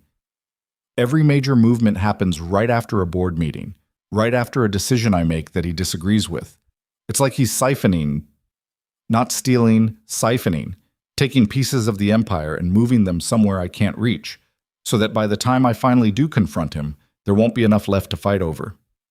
Damien thought about that, about the patience it took, the planning, the years of quiet maneuvering, about a man who had found a 12-year-old girl watching him through a door crack and had decided, with the same cold calculation, that the risk was unacceptable. Charlotte saw something like this, Damien said. She saw him in the office, taking documents. 14 years ago. He's been doing this for 14 years, maybe longer. And I can't prove any of it because the records Charlotte might have seen are gone, destroyed or buried or moved to wherever he keeps the things that protect him. What about the documents themselves, the ones he took from your father's office? My father died 8 years ago. His files were transferred to Warren's control as part of the trust arrangement. Everything my father built, the records, the contracts, the original agreements, all of it went to Warren, legally, properly, with signatures and notarizations and the full cooperation of a legal system that doesn't ask questions when the check's clear. Damien sat down across from her. The kitchen island between them was the size of a conference table, polished granite, cold under his forearms. There has to be something he missed, something Charlotte left behind that isn't in the letter. Like what? You said she wrote letters constantly, to everyone. What if she wrote to someone about what she saw? A friend, a teacher, a pen pal. What if there's a copy of something out there that Warren doesn't know about? Vivian looked at him. The laptop light caught her eyes, and for a moment they looked wet again. That edge of tears shine that she controlled with the same iron discipline she controlled everything else. Charlotte's best friend was a girl named Elena Reyes. They were inseparable. Elena's family moved to San Antonio about a year after Charlotte died. I haven't spoken to her since. Do you know where she is now? I could find out. I have resources for that. Then find out. It's not that simple. It is that simple. You find Elena Reyes. You ask her if Charlotte ever sent her anything. A letter, a note, a drawing, anything. You gather whatever exists, and then you take it, along with the letter in the safe deposit box, and you find a lawyer who isn't in Warren's pocket, and you start building a case. And what happens when Warren finds out? What happens when the cameras catch us having this conversation? When his people, and he has people everywhere, Damien, everywhere, report back that his niece is asking questions again? Then we deal with it. We? The word hung in the kitchen. Damien heard it, heard the way it sounded, possessive, committed, the word of a man who'd already made a decision he hadn't announced yet. Yeah, he said. We. Vivian closed the laptop. The kitchen went darker. In the reduced light, he could see her more clearly somehow. Not her features, but her expression. The way her face looked when the screens and the business and the armor were stripped away. She looked. He searched for the right word, and the only one that came was young. She looked young and tired and scared and trying very hard not to be any of those things. You're a welder from a dying town, she said. You have a daughter who depends on you. You have nothing to gain from this and everything to lose. That's all true. So why? He thought about it. Not for effect. He actually thought about it, turning the question over the way he turned a piece of steel in his hands before cutting it, looking for the grain, the stress points, the places where it would hold and the places where it would break. Because my wife died and I couldn't do anything about it, he said. I stood there and watched, and there was nothing I could do. No amount of work, no amount of money, no amount of anything could change what was happening. And I've spent 4 years carrying that. The uselessness of it, the helplessness. And now I'm standing in a kitchen with a woman who's been living with the same feeling for 14 years. And the difference between your situation and Sarah's cancer is that yours has a person attached to it, a person who made a choice, a person who can be held accountable. He paused. I can't bring Sarah back. I can't undo what happened to her, but this thing with Warren, with Charlotte, this is something that can be fixed. Not easily, not cleanly, but it can be fixed. And I'd rather spend my energy on something fixable than spend the rest of my life repairing fences and pretending that's enough. The refrigerator hummed. Somewhere outside, one of the horses made a sound. Low, questioning, the kind of noise animals make in the dark when they hear something they can't identify. Okay, Vivian said. Okay? Okay, we do this. But we do it carefully, and we do it together, and the first time my daughter, your daughter, is in any danger, we stop. Immediately. Non-negotiable. He noticed the slip. My daughter. She'd caught it too. He could tell by the way she stiffened slightly, the way her eyes flickered away and then came back. Agreed, he said. And Damien? Yeah? If this goes wrong, If Warren retaliates, if it falls apart, I need you to take Ellie and leave. Don't look back. Don't try to be a hero. Just go. I'm not going to promise that. I'm asking you to. And I'm telling you no. Because the kind of man who makes that promise is the kind of man who keeps it. And the kind of man who keeps it is the kind of man who drives away while the woman who trusted him is left standing in the wreckage. And I'm not that man. My father was that man. He left my mother standing in wreckage he created and drove away and drank himself into a grave in a trailer park in Odessa. I will not do that.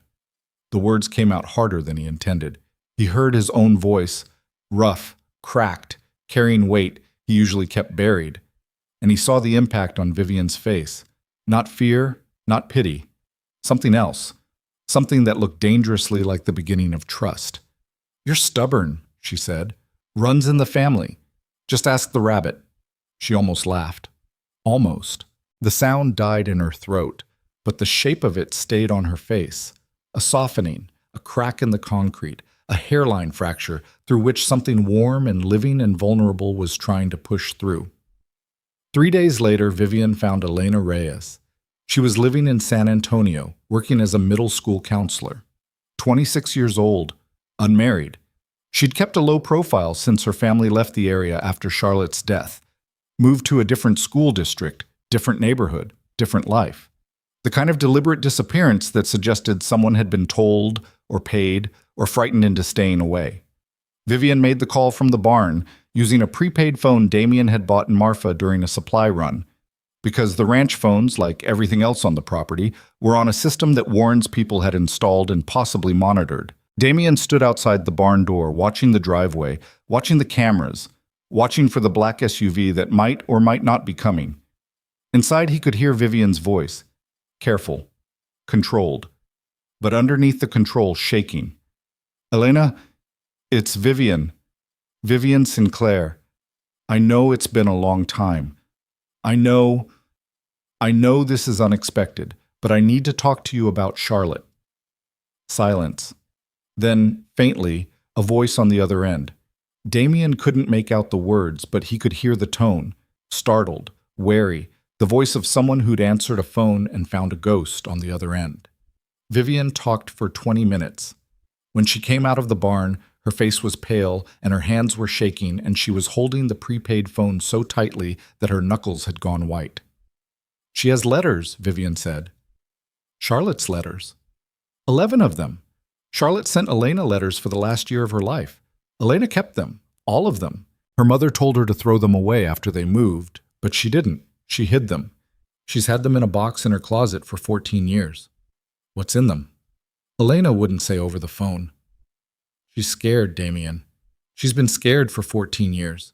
She said after Charlotte died, a man came to their house, didn't identify himself, didn't leave a name, just told Elena's father that the Sinclair family valued their privacy and that it would be best for everyone if certain friendships and their associated correspondence were put behind them. Her father moved the family to San Antonio the next month. Warren. She didn't say the name, but she described him. Silver hair, blue eyes, a smile that didn't work right. Damien felt it, the same cold that had settled into him the night of the storm, the night he'd first heard Warren's voice through the study window. The architecture of control. The patient, systematic work of a man who left nothing to chance and no loose end untied. Except he'd missed one. A 12-year-old girl with a box of letters and a friend who was stubborn enough to keep them hidden for 14 years. We need those letters, Damien said. I know. Elena agreed to meet, in person, but not here. She won't come anywhere near this ranch. We meet in San Antonio, this weekend. Both of us? She asked for that, actually. She said she doesn't trust the Sinclairs, any of them, but she trusts that a man with a daughter wouldn't be part of whatever happened to Charlotte. He looked at Vivian. She looked at him. The afternoon sun was behind her, and for a moment her face was in shadow, unreadable, just the outline of a woman standing in a barn doorway with a phone full of secrets, and a dead sister's voice echoing through 14 years of silence. There's something else, Vivian said. What? Elena said Charlotte called her the night before she died, late, after midnight. Charlotte was whispering, like she was afraid someone would hear. She told Elena she'd taken something, from Warren's briefcase. something he'd left in the ranch house office. What did she take? Elena doesn't know. Charlotte wouldn't say on the phone. She said she was going to hide it somewhere safe and that she'd tell Vivian, tell me, when I got home from my school trip. She said it was important. She said it would change everything. The barn creaked around them. Horses shifted in their stalls. The wind picked up outside, carrying dust across the pasture in low brown waves. Charlotte took evidence from Warren's briefcase, Damien said slowly. And then she died. And whatever she took, whatever she hid, is either still hidden somewhere on this property or Warren found it and destroyed it. If he'd found it, he wouldn't still be afraid. What makes you think he's afraid? Because he's still watching. After 14 years, he's still watching. The cameras, the visits, the constant pressure to sign things and stay in line and not ask questions. You don't maintain that level of control over someone unless you're afraid of what happens when you lose it. She was right. Damien knew she was right because he'd seen it. In the army, in the behavior of commanding officers who covered up mistakes. The cover-up was always more work than the crime. The maintenance of the lie required more energy than the lie itself. And the people who maintained lies that big, for that long, were always, underneath all the confidence and the control and the expensive suits, terrified. We go to San Antonio, Damien said. We get the letters. And then we figure out what Charlotte hid. And Warren? Warren doesn't know what we're doing, not yet. He'll find out. Then we'd better be ready when he does. That night, Damien checked on Ellie 3 times. She was asleep each time, deeply, peacefully, the way children sleep when they don't know what the adults around them are carrying. The rabbit was tucked under her arm. Her shoes were lined up neatly beside the bed. Her library book was open face down on the nightstand, holding her page. She was 8 years old. She was the best thing he'd ever done. And he was about to walk into something that could put her at risk because a woman he'd known for 3 weeks had shown him a photograph of a dead girl and asked him, without asking, to care about something bigger than his own survival. He sat on the edge of the bed and watched her breathe. In, out, in, out. The steady rhythm of a child who trusted her father completely, who believed that the world was manageable because he was in it, who didn't know that her father was sitting in the dark making decisions that could either save them or destroy everything. He touched her hair. She stirred, murmured something about the horse, and settled back into sleep.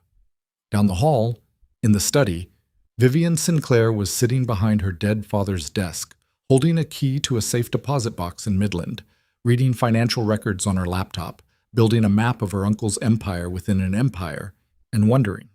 He knew she was wondering because he was wondering the same thing, whether the truth was worth the cost of finding it. Outside, the cameras recorded everything. The red lights blinked in the darkness, patient, steady, unwavering, watching the gates, watching the fences, watching the house where a billionaire and a welder and an 8-year-old girl with a one-eyed rabbit were sleeping or trying to, while somewhere in San Antonio, a woman named Elena Reyes sat in her apartment with a box of letters in her lap and 14 years of silence pressing against her teeth like a scream. The drive to San Antonio took 6 hours. Damien's truck made every one of those hours feel like a negotiation. The transmission slipping on grades, the engine running hot through the long, flat stretches east of Fort Stockton, the steering pulling to the right with a persistence that suggested the alignment wasn't so much off as actively hostile. Ellie sat in the back seat reading a book about ocean creatures that Vivian had given her from the library. Vivian sat in the passenger seat with her sunglasses on and her hands in her lap, and her body so still that she might have been carved from something, except that every 20 minutes or so she'd exhale. A long, slow, controlled breath that sounded like someone releasing pressure from a valve before something exploded. They'd left before dawn. Marcus had argued against it. You're driving 6 hours in a truck that should have been scrapped 2 years ago, with no security, no backup, and no way for me to reach you if something goes wrong. That's the point, Vivian had said. If you can't reach me, neither can Warren. You're assuming Warren doesn't already know. I'm assuming Warren doesn't know yet. There's a difference, and the difference is a window, and I'm going through it. Marcus had looked at Damien with an expression that said very clearly, if anything happens to her, I will end you. Damien had looked back with an expression that said equally clearly, understood. They'd brought the prepaid phone. They'd left their regular phones at the ranch, powered on, sitting on the kitchen counter, creating the impression that everyone was home and nothing was happening. Vivian had suggested it, and Damien had been impressed by the thinking until he realized that this kind of thinking, the security calculus, the constant awareness of being watched, and the constant effort to manipulate the watchers, was just how Vivian's mind worked. Not because she was paranoid, because her life had taught her that paranoia was just pattern recognition for people who'd been burned. Ellie, blissfully unaware of any of this, provided commentary on the journey. "There's a dead cow." "Don't look at the dead cow," Damien said. "Too late. It's very dead. Like extremely dead." "Ellie, why is Texas so flat? Is the whole state flat? Who decided this was a good place to live?" "People who liked space," Vivian said. "There's too much space. Space is overrated. I'd rather have a Dairy Queen." "There's one in Junction. Can we stop?" Damien looked at Vivian. Vivian looked at Damien. They were both exhausted, both wired, both carrying the weight of what they were driving toward, and somehow this 8-year-old's request for ice cream cut through all of it like a blade through paper. "Yeah," Damien said. "We can stop." They stopped in Junction. Ellie got a blizzard. Vivian ordered a plain vanilla cone, and Damien watched her eat it while standing in a parking lot next to a truck that was leaking transmission fluid onto the asphalt, wearing a baseball cap she'd borrowed from Marcus and jeans that probably cost more than everything in this Dairy Queen combined, and looking, for the first time since he'd met her, like someone who wasn't calculating anything at all. "You've got ice cream on your nose," Ellie said. Vivian wiped it off with the back of her hand. "No, I don't." "You did. I saw it." "Then it never happened." "That's not how truth works." "It is if you own the newspaper." Ellie laughed. Vivian almost did. Damien ate his dipped cone and thought about how strange it was that the three of them, a broke welder, a billionaire, and an 8-year-old with a one-eyed rabbit, had somehow become something that felt, against all logic, like a unit. Not a family. Not yet. Not anything with a name or a definition, just a group of people who had, through accident and storm and stubbornness, ended up in the same orbit. They reached San Antonio at 2 in the afternoon. Elena Reyes lived in a small apartment complex on the south side of the city, in a neighborhood that was working class and honest about it.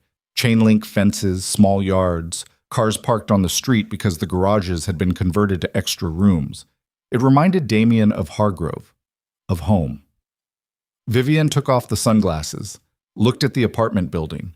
Her hands were back in her lap, and the stillness was back too. That controlled immobility that Damien had learned to read as fear wearing the costume of composure. "I haven't seen her since the funeral," Vivian said. "She was 12. I was 17. I remember she wore a blue dress, and she couldn't stop crying, and her mother kept trying to pull her away from the casket, and she kept going back. That was 14 years ago. It feels like last week." "I know." He did know. Sarah's funeral felt like last week too. Grief didn't respect calendars. It sat wherever it wanted and stayed as long as it liked, and occasionally moved aside just enough to let you function before settling back into place like it owned the chair. "Ellie stays in the truck," Vivian said. "Agreed." They left Ellie with her book and strict instructions. Doors locked, windows up, don't open for anyone, don't go anywhere.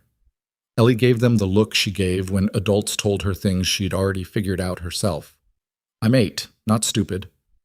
"Those aren't mutually exclusive," Damien said. "They kind of are." The apartment was on the second floor. Vivian knocked. There was a long pause, 30 seconds, maybe more. And then the door opened. Elena Reyes was 26 but looked younger. Small, dark-haired, with the cautious posture of someone who'd been carrying something heavy for so long that it had changed the way she stood. She looked at Vivian first, a long, searching look. The kind that was trying to match a face to a memory from half a lifetime ago. And then at Damien, with the quick assessment of someone deciding whether a stranger was safe. "Come in," she said. The apartment was small and clean and full of the particular order that comes from a person who controls their environment because they can't control anything else. Books on shelves, alphabetized, dishes washed and put away, a couch with cushions arranged precisely. On the coffee table, a shoebox. The shoebox. Elena saw them looking at it. I got it out last night. After you called. I haven't opened it in, I don't know, 5 years? 6? I used to read them all the time when I first moved here. I'd read them and cry and read them again. Then I stopped. Not because I forgot, because reading them kept her alive in a way that made it harder to keep living. Vivian sat down on the edge of the couch. Her movements were careful, deliberate, like someone sitting down next to a bomb. Thank you for keeping them, Elena. I couldn't throw them away. My mother asked me to. She said it was healthier. She said Charlotte was gone and holding on to letters wasn't going to bring her back. But I couldn't. They were Charlotte's words. Her handwriting, the way she dotted her eyes with little circles, the way she underlined words she thought were important. Throwing them away would have been like erasing her. I know. Do you? Because you never called, you never wrote, you never came. In 14 years, Vivian, not once. The accusation landed and Vivian took it.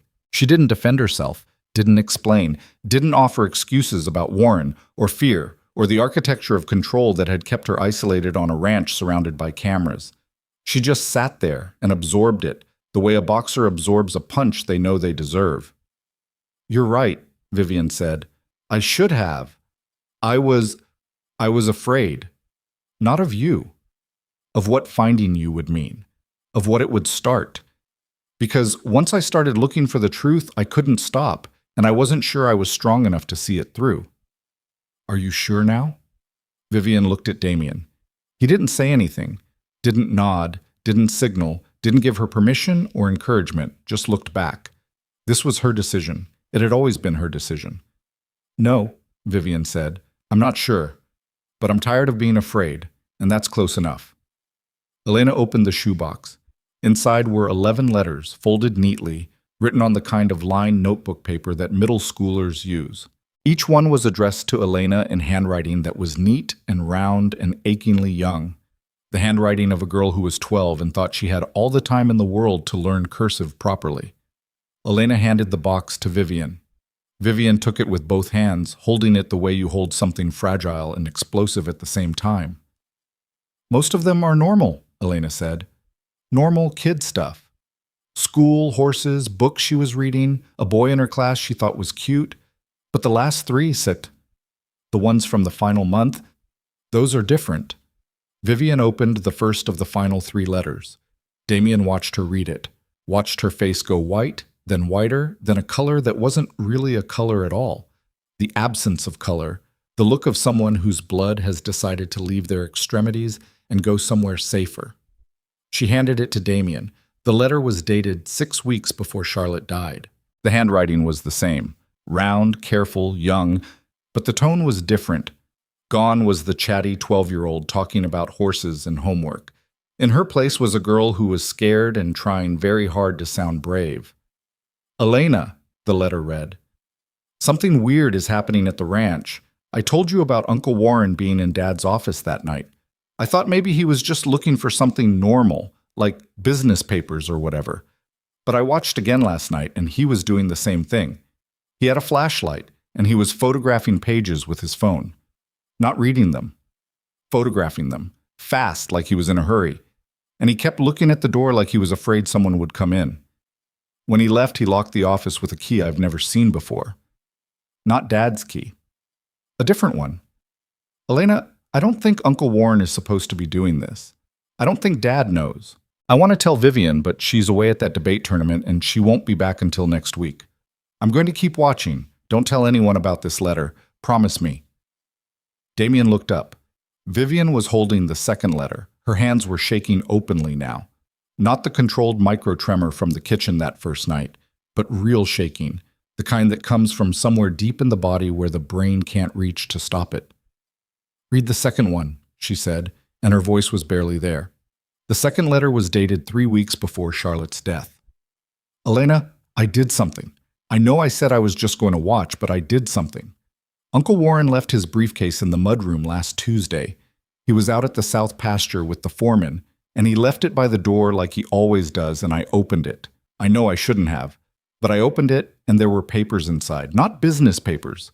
I know what business papers look like. Dad has them everywhere. These were different. They had numbers on them.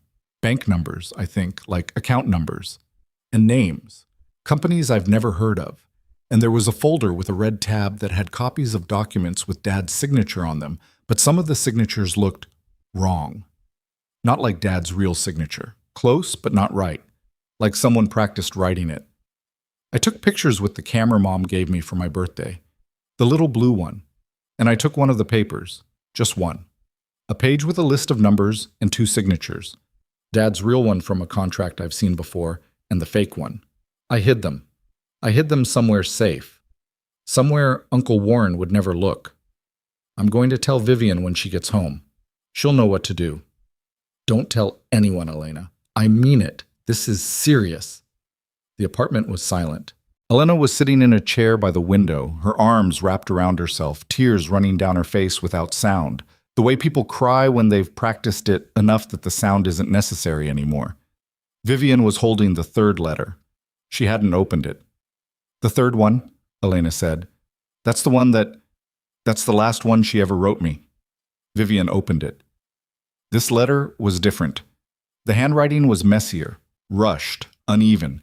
The letters pushed together like the pen was being driven by urgency instead of care. It was dated the day before Charlotte died. Elena, I think he knows. Uncle Warren looked at me different at dinner tonight. He asked me questions about school and what I've been doing and whether I've been spending time in the house or outside. And his eyes were doing that thing. You know that thing where he looks at you like he's reading the back of your head. I'm scared. I should have told someone sooner. I should have told Dad. But Dad trusts Warren. And what if Dad doesn't believe me? What if Warren convinces him I'm making it up? I moved the stuff I hid. I put it somewhere better. Somewhere that means something to me but wouldn't mean anything to anyone else. If something happens, I don't know why I'm writing that. Nothing's going to happen. I'm being dramatic. But if something happens, tell Vivian to look where the stars are closest. She'll know what that means. She'll know. I love you, Elena. You're my best friend. I'll call you tomorrow. She never called. Vivian set the letter down on the coffee table. Her hands had stopped shaking. Everything had stopped. She was completely still. The stillness of a person whose worst suspicion has just been confirmed and whose body doesn't know yet whether to scream or collapse or do both at once. Where the stars are closest, Damien said. Vivian's eyes closed. When she opened them, they were clear. Brutally, terribly clear.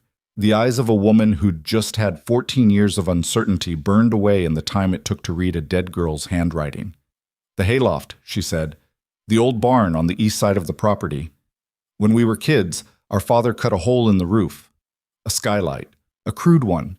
Just a square of glass set into the timber. Charlotte loved it. She'd climb up to the hayloft at night and lie on the hay and look through the skylight, and she'd say the stars were closer up there. That was her phrase. Come up, Viv. The stars are closest here. Is the barn still standing? Yes. Warren wanted to tear it down years ago. I wouldn't let him. He thought I was being sentimental. He was right, but not for the reasons he assumed. Damien looked at Elena. Can we take the letters? Elena hesitated. She looked at the shoebox. 14 years of keeping a dead friend's words alive, 14 years of opening the box and closing it and opening it again. 14 years of a secret she'd been told to forget by everyone from her mother to a stranger in a suit with empty blue eyes. Take them, she said. Take them and do something with them. Because I've been holding on to Charlotte's voice for 14 years, and it's not fair. It's not fair that she trusted me and all I did was hide. You didn't just hide, Vivian said. You protected her words. When everyone else was destroying evidence and threatening witnesses and covering up a murder, you, a 12-year-old girl, kept the one thing that could bring it all down. You kept the truth. Elena cried harder. Vivian crossed the room and sat beside her and put her arm around her, and it was awkward. Vivian was not a person who hugged easily, who touched easily, who allowed physical proximity without the careful negotiation of distance she maintained with everyone. But she did it. She held a woman she hadn't seen in 14 years and let her cry into her shoulder and looked over Elena's head at Damien with an expression that was equal parts determination and devastation. They left San Antonio at 4:30. Ellie had finished her book and started it again from the beginning.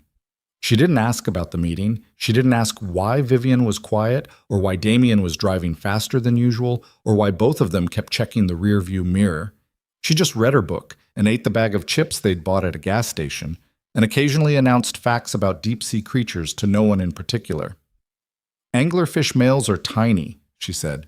They literally fuse to the female and dissolve into her body. That's what love looks like in the ocean. That's horrifying, Damien said. It's efficient. They drove through the sunset and into the dark. Vivian sat with the shoebox on her lap, her fingers resting on the lid, not opening it, just touching it. Like she was in communication with something. With Charlotte, with the past, with the 12-year-old girl who'd been brave enough to steal from a monster and smart enough to hide what she'd taken. Where the stars are closest. They reached the ranch at 11.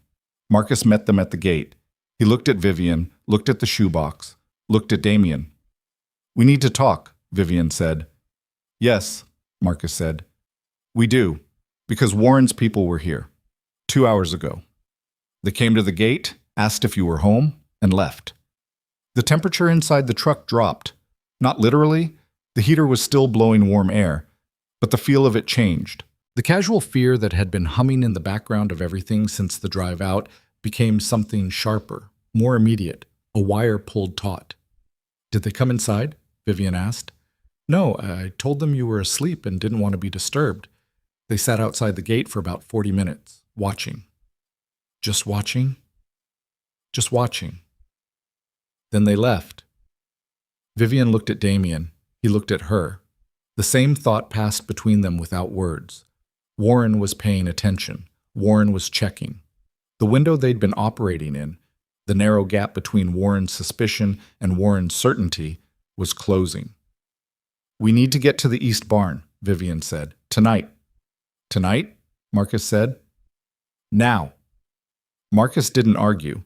He'd been with Vivian long enough to know when the tone in her voice meant the decision was already made and discussion was just noise. He pulled the truck through the gate, and Damien drove to the main house while Marcus followed in his SUV. Ellie was asleep by the time they parked. Damien carried her inside, put her in the guest bed, tucked the rabbit under her arm. She stirred. "Are we home?" she mumbled. The word home caught him like a fishhook in the chest. She wasn't talking about Hargrove. She was talking about here, about this room, this bed, this ranch that she'd lived on for less than a month, but that had somehow become the place she meant when she said that word. "Yeah, Bug. We're home." She settled back into sleep. He stood there for 10 seconds longer than he should have, watching her breathe, counting the inhales, doing the thing he always did. Then he left. Vivian was waiting outside with a flashlight. Marcus was there too, wearing the look of a man who had opinions about what was happening but had decided, for now, to keep them internal. "The east barn is about a quarter-mile from the house," Vivian said. "Past the old stock tank." "Past the stock tank where Charlotte—" "Yes." They walked in silence. The night was clear. No storm this time, no rain, just the vast West Texas sky with its impossible density of stars and the quarter moon throwing just enough light to see the path. The stock tank appeared out of the darkness like a wound in the landscape. A concrete-rimmed pool about 30 feet across, filled with black water that reflected the stars back at them like a second sky. Vivian stopped at the edge, looked at the water, looked at the concrete rim. Damien could see her placing the memory. 12 years old, best swimmer in the county, a wound on her head and a story that never made sense. "She was right here," Vivian said, 14 years ago, right here. "We don't have to stop." "I know, but I want to, just for a second." She stood at the edge of the stock tank for 30 seconds. Not crying, not speaking, just standing. Then she turned and kept walking, and Damien followed, and Marcus followed, and the three of them moved through the dark toward the old barn, like people walking toward something they were afraid to find and more afraid not to. The barn was old, maybe 50 years, maybe more. Timber frame, tin roof, the kind of structure that West Texas ranches accumulate and keep because tearing them down costs more than letting them stand. The doors were heavy and warped, and it took Damien and Marcus together to pull them open enough to get through. Inside, the air was thick with the smell of old hay and dust, and the particular dry sweetness of wood that's been baking in Texas heat for decades. Vivian swept the flashlight across the interior, stalls that hadn't held animals in years, equipment rusted in place, feed bins with their lids hanging open, and at the back, a ladder leading up to the hayloft. Charlotte used to climb that ladder every night in summer, Vivian said. My mother told her to stop. My father put a lock on the barn door. Charlotte picked the lock. She was 12 and she could pick locks. My father gave up. Vivian climbed first. The ladder was old but solid.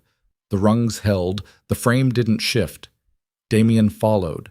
Marcus stayed at the bottom, watching the barn door, his hand resting on his hip near the place where Damien had noticed, on the first night, the shape of something clipped to his belt that wasn't a radio. The hayloft was a platform about 15 feet square, carpeted with ancient hay that crackled under their weight, and in the center of the ceiling, the skylight. A rough square of glass set into the timber, cloudy with age and dust, but still transparent enough to show the stars. Where the stars are closest, Vivian whispered. They searched. Vivian on one side of the loft, Damien on the other. They moved hay, checked the joints where the platform met the walls, ran their hands along the timber beams, pressed on floorboards looking for one that was loose. Damien found it. A board near the north wall, underneath a pile of hay that was older and more compacted than the rest, like it had been deliberately placed, deliberately packed, by someone who wanted it to look undisturbed. The board lifted when he pried the edge with his pocket knife. Underneath was a hollow, a space between the loft floor and the beam beneath it, about the size of a shoebox. Inside the hollow was a plastic bag, a gallon-sized zip-top bag, the kind you put sandwiches in. It was dusty, yellowed with age, but the seal was intact. Through the plastic, Damien could see papers, a folded document, and something else, a small blue camera, a child's camera, the kind parents buy as birthday gifts for kids who want to feel like photographers. He held it up. Vivian saw it and made a sound. Not a word, not a cry, something between the two, the sound a person makes when they've been searching for something for 14 years and suddenly they're holding it, and the weight of it is nothing and everything at the same time. That's her camera, Vivian said. The blue one. Mom gave it to her for her 12th birthday. She took pictures of everything. The horses, the sunset, Marcus pretending he wasn't smiling. She used to say she was documenting her life so people would know she was here. Damien handed the bag to Vivian. She opened it with shaking hands, carefully, the way an archaeologist opens a tomb. She unfolded the document. It was a single page, a list of account numbers, 8 of them, with corresponding entity names. Shell companies. The same kind Vivian had been tracing on her laptop in the kitchen. But these were different. These were older, dated 14 years ago, with handwritten notations in the margin that Vivian recognized immediately. That's Warren's handwriting, she said. Those notations, those are his. I've seen his handwriting on 1,000 documents. That's him. And at the bottom of the page, 2 signatures. One was labeled Robert Sinclair, Vivian's father. The other was also labeled Robert Sinclair. But they were different. Subtly, almost imperceptibly different. The slant of the R, the loop of the S, the pressure of the pen. One was real. One was a forgery. He was forging my father's signature, Vivian said. He was creating accounts in my father's name, moving assets, building his parallel structure, and he was doing it with forged authorization. This is fraud. This is criminal.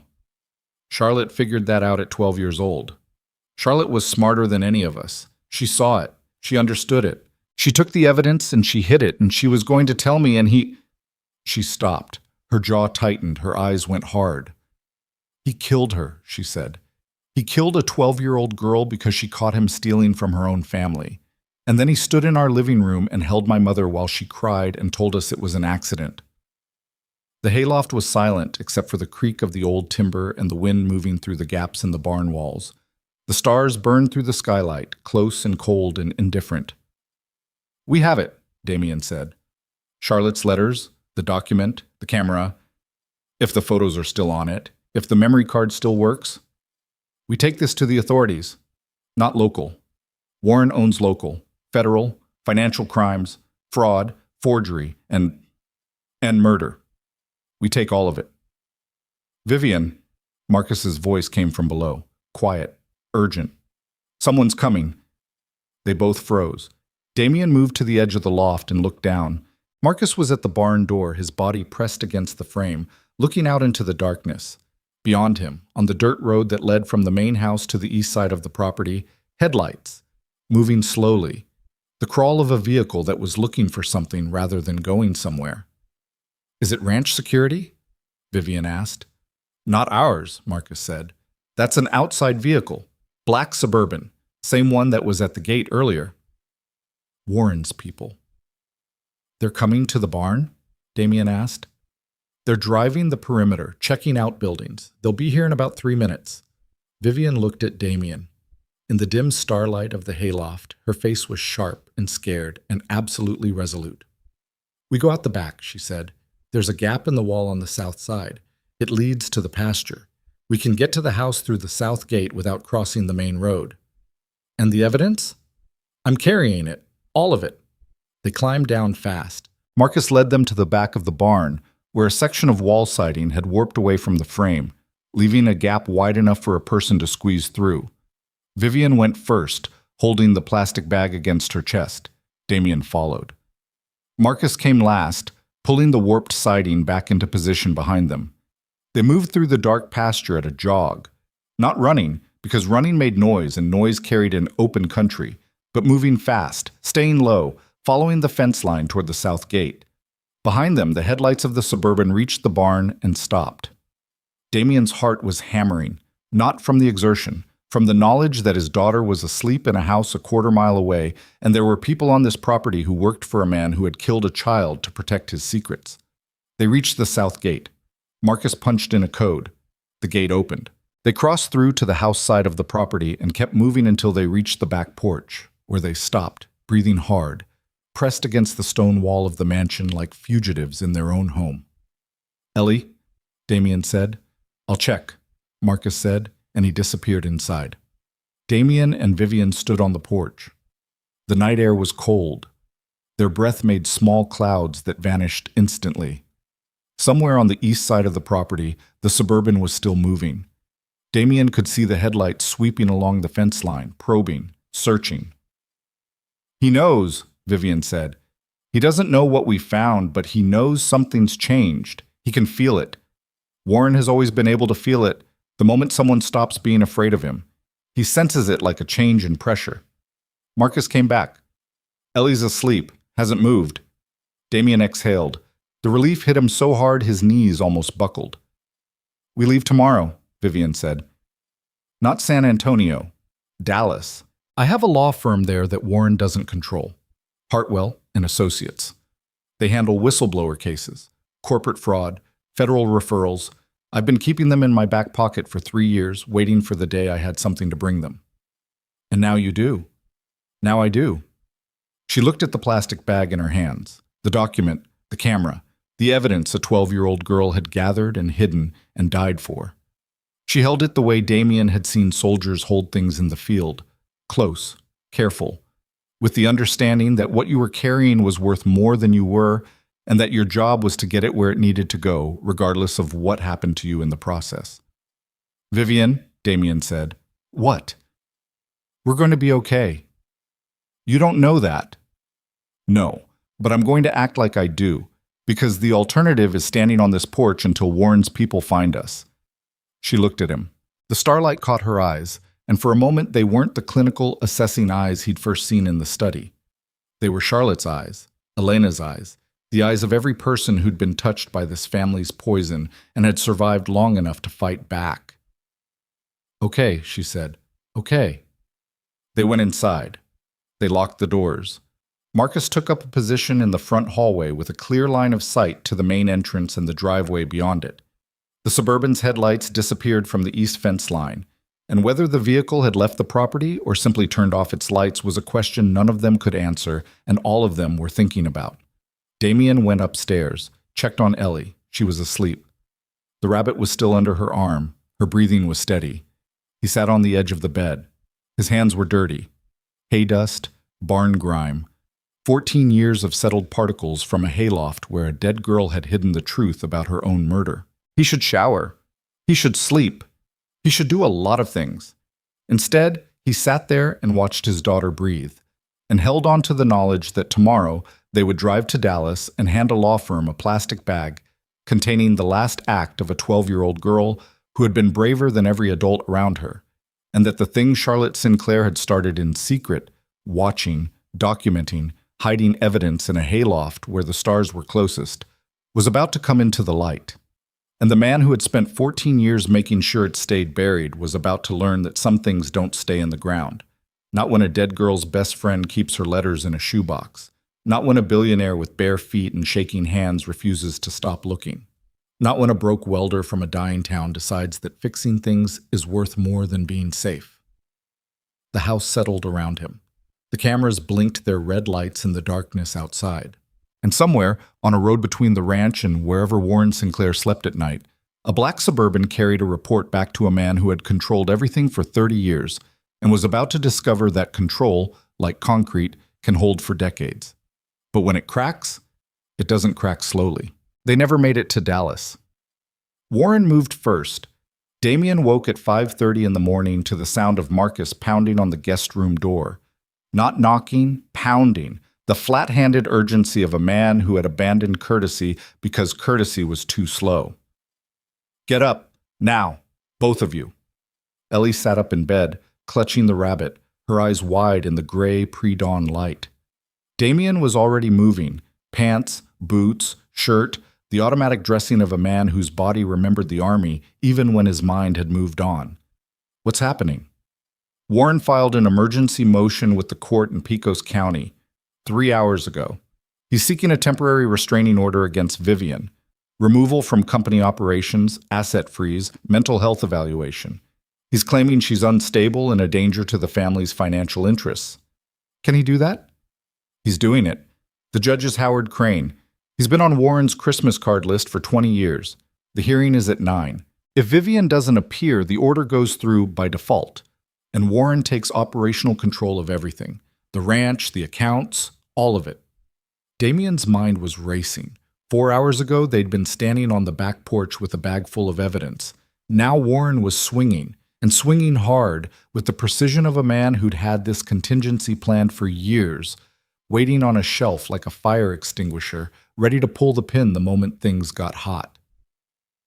"Where's Vivian?" "Study. She's been up since 4. You should come." Damien looked at Ellie. She was watching him with that expression, the one that cataloged information and drew conclusions faster than most adults. "Is this bad?" she asked. "It's complicated." Complicated usually means bad. "Stay here. Lock the door. Don't open it for anyone except me or Marcus." "What about Vivian?" "Or Vivian." He kissed her forehead and followed Marcus downstairs. Vivian was in the study but not behind the desk. She was standing in the middle of the room, surrounded by papers, printouts spread across the floor, the coffee table, the chair seats. Charlotte's letters were laid out on the desk alongside the document from the hayloft and the small blue camera, which was plugged into a laptop with a cable that looked like it had been jury-rigged from 3 different connectors. "The camera works," she said when Damien walked in. Her voice was flat, tight, the voice of someone operating on adrenaline and caffeine and the specific kind of fury that comes from being attacked by family. The memory card still had data, 47 photos. Charlotte photographed everything in Warren's briefcase, account statements, transfer orders, correspondence, and 6 pages of forged signatures. 6 pages, Damien. He wasn't just stealing from my father. He was building an entire shadow corporation using my father's identity. Vivian, I also pulled the financial records I've been compiling for the past 3 years. The shell companies, the transfers, the pattern of siphoning that I mapped on my laptop. Combined with Charlotte's evidence, it's a complete picture. 14 years of systematic fraud, asset theft, and identity falsification. Vivian, what? Warren filed a motion. You need to be in court in 4 hours. She stopped. The energy that had been driving her, the manic, fueled by discovery momentum, hit a wall. He watched it happen in real time, watched her face shift from determination to confusion to something colder, harder, the face of a woman who'd been fighting an opponent for so long that she recognized his moves before he finished making them. "Of course he did," she said. "Of course. He felt it last night, the shift, the change. His people came to the ranch, and when they left, they told him something was different. And Warren doesn't wait to find out what's different. He strikes first and sorts through the wreckage later. Can you fight the motion? Not in Howard Crane's courtroom. Crane will do what Warren tells him to do. He's been doing what Warren tells him to do for 2 decades. Then don't fight it in Crane's courtroom." She looked at him. "Take everything. The letters, the photos, the financial records, all of it. And don't go to Pecos County. Go to the FBI. Go to the federal prosecutor's office in San Antonio. Go over Warren's head, over Crane's head, over everybody's head. He built his system to control local courts, local police, local media. He didn't build it to control the federal government. If I don't show up to the hearing, the restraining order goes through. He gets control of the ranch, the accounts. Let him take it, all of it, for now. Because what you have on this desk is worth more than the ranch, more than the accounts, more than everything Warren thinks he's fighting for. You have proof that he forged your father's signatures, stole from his own family, and you have the basis for a murder investigation into a 12-year-old girl's death. A federal investigation, the kind Warren can't buy his way out of." The room was quiet. The first light of dawn was seeping through the windows, turning the sky from black to gray to the faintest edge of gold. On the desk, Charlotte's letters sat in their neat row. 11 letters, the last words of a girl who'd been brave enough to look at the truth and stupid enough to think that truth, by itself, was protection. It wasn't. Truth needed people to carry it. It needed someone willing to take the hit. "He'll come here," Vivian said. "If I don't show up to the hearing, the first thing Warren will do is come to this ranch with a court order and a security team and take possession. He'll change the locks. He'll access the files. Then we need to be gone before that happens." She looked at the evidence on the desk, looked at the study. Her father's desk, the room where she'd spent 14 years trying to hold on to what was left of her family. Then she looked at Damien. "I'm going to lose everything," she said. "No. You're going to lose the things Warren gave you. The rest, the things that are actually yours, those go with you." It took 40 minutes. Vivian packed the evidence into a hard-shell briefcase. Every letter, every photo printout, every financial document, the camera, a USB drive with the digital copies she'd made overnight. Marcus loaded the briefcase into the back of his SUV, along with a bag of Vivian's clothes and a folder of personal documents she pulled from a safe in the master bedroom. Damien packed their things, his and Ellie's, which wasn't much. The go bag, the toolbox, Ellie's books, borrowed from a library she'd probably never see again. The rabbit, which Ellie held against her chest with both arms, sensing without being told that this departure was different from the one she'd practiced in her head. "Are we coming back?" she asked. Damien looked at the mansion, at the stone walls and the cedar beams and the windows that had glowed amber during the storm, the first night, when he'd driven up the driveway in a dying truck with a rusted toolbox and a daughter who'd asked if this was a hotel. "I don't know, Bug. I like it here. I know. Nightfall is going to miss me. Horses have good memories. She'll remember you." They loaded into Marcus's SUV, bigger, more reliable, with a full tank and tinted windows that might buy them a few extra minutes of anonymity if Warren's people were watching the roads. Damien's truck stayed in the driveway, abandoned, leaking transmission fluid onto the stone like a wounded animal. Marcus drove. Vivian sat in the passenger seat with the briefcase on her lap. Damien and Ellie sat in the back. The gates opened. They pulled onto the county road. Nobody looked back. The drive to San Antonio took 5.5 hours this time. Marcus drove faster than Damien had, and the SUV handled the highway without any of the dramatic negotiations that Damien's truck required. Ellie fell asleep against Damien's shoulder around Sonora, her breath warm through his shirt, the rabbit wedged between her knees. Vivian was on the prepaid phone for most of the drive. She called the law firm in Dallas, Hartwell and Associates, and spoke to a senior partner named Catherine Hartwell for 45 minutes. detailing everything in a voice that was steady and specific and deliberately emptied of emotion, the way a surgeon describes a procedure. Then she called a second number, one she'd memorized years ago but never used, and Damien heard her say the words federal prosecutor and financial fraud and potential homicide and I have documentation, and the person on the other end of the line talked for a very long time. When she hung up, her hands were shaking again. The controlled shake, the subtle one, but there. They want to meet, she said. The U.S. Attorney's Office in San Antonio. They're sending someone to Catherine Hartwell's firm today. Today. They said the name Sinclair has been on a watch list for years. Multiple agencies have been circling Warren's financial structure, but nobody could get inside it. Nobody had the documentation. Charlotte got inside it.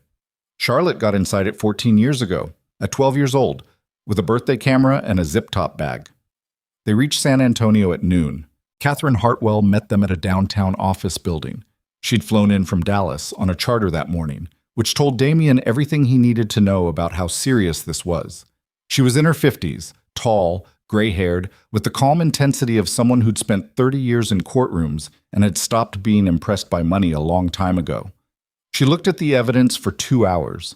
She read every letter. She examined every photograph. She went through the financial documents with the focused attention of a surgeon reading an MRI. When she was finished, she sat back in her chair and looked at Vivian. Your sister built this case better than most attorneys I know. She was 12. She was remarkable, and we're going to make sure it matters. The meeting with the federal prosecutor happened at 4.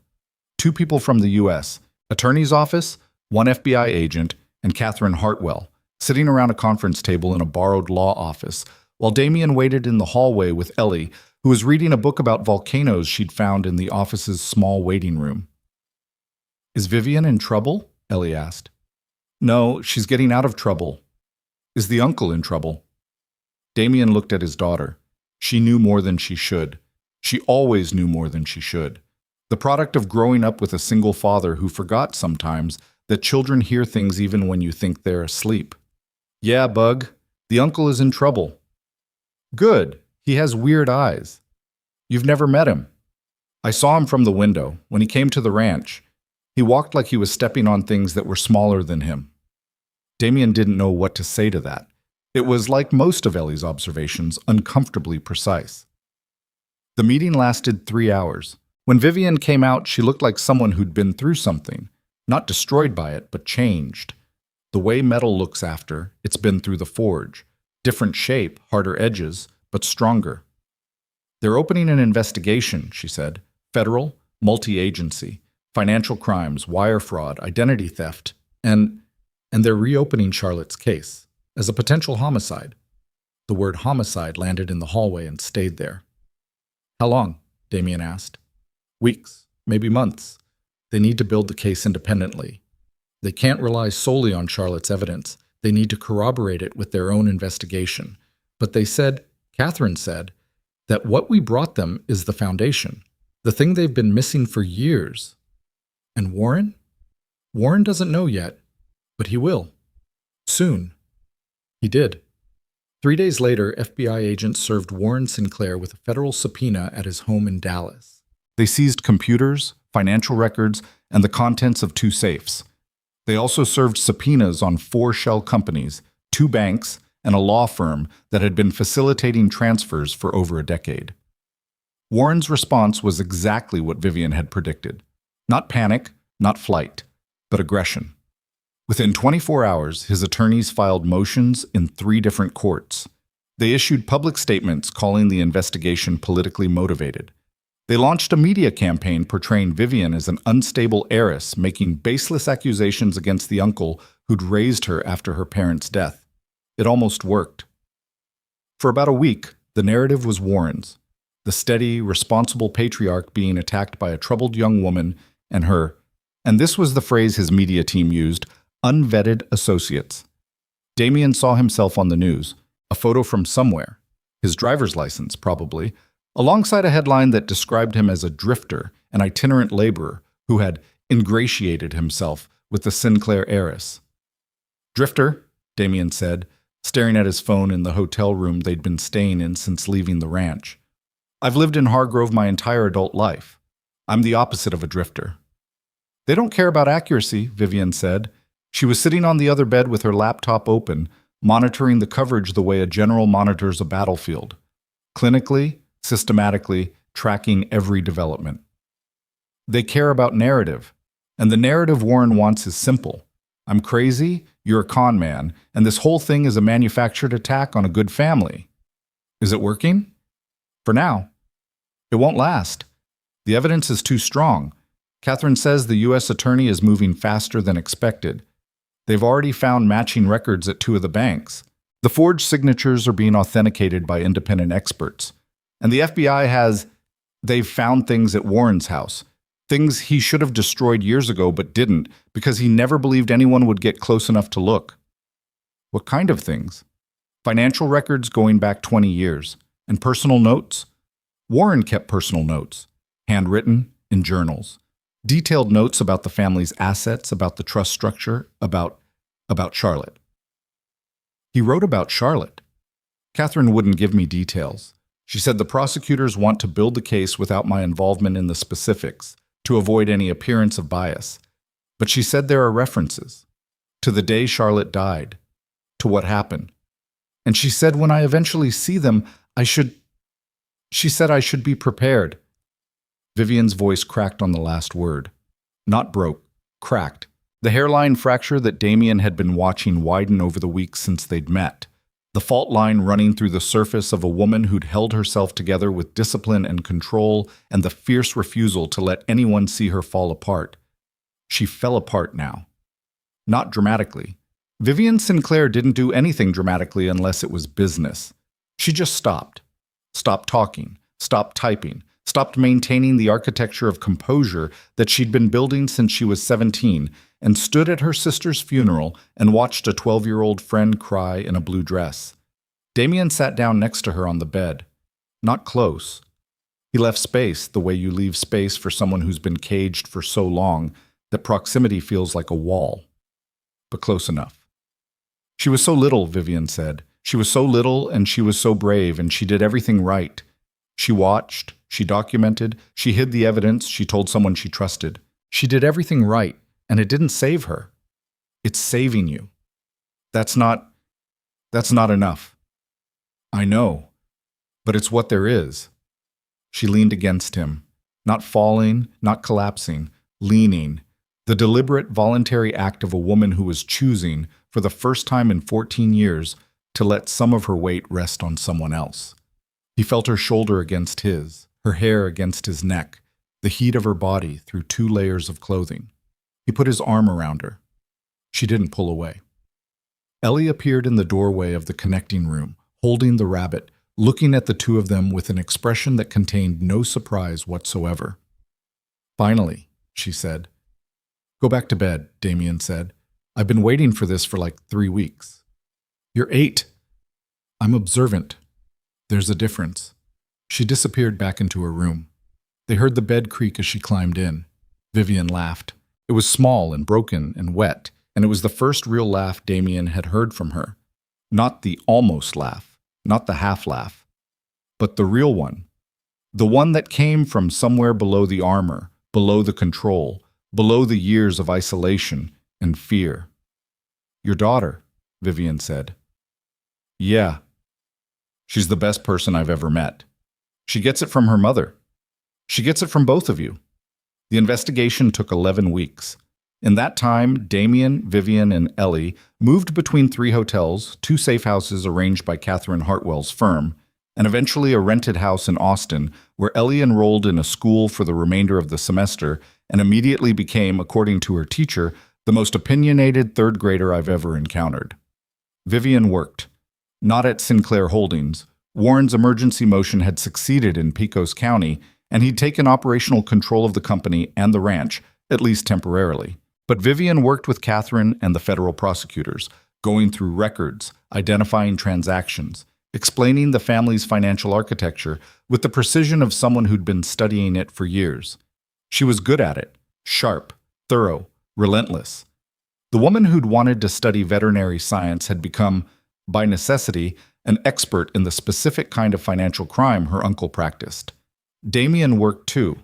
He found welding jobs in Austin, commercial work, industrial repair, the kind of steady employment that existed in a city instead of a dying town. He made decent money. He paid down the electric bill, the hospital payments, the accumulated debt that had been sitting on his shoulders like concrete since Sarah's death. He wasn't getting rich. He wasn't getting comfortable. But for the first time in 4 years, he was moving forward instead of standing still. And in the evenings, when Ellie was asleep and the house was quiet, he and Vivian sat on the back porch of the rented house and talked.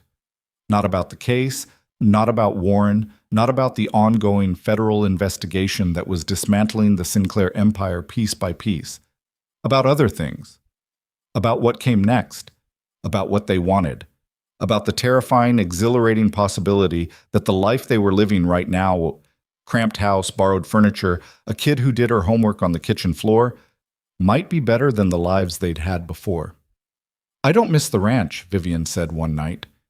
This surprised Damien, and she saw that it surprised him, and she shook her head. "I miss Charlotte's barn. I miss nightfall. I miss the sky. But the house, the mansion, the stone floors, the art on the walls, I don't miss any of it.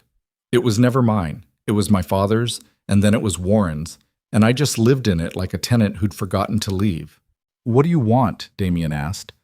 "I want a house with a kitchen I can burn things in without it being a news story. I want a horse I can ride without a security detail following me.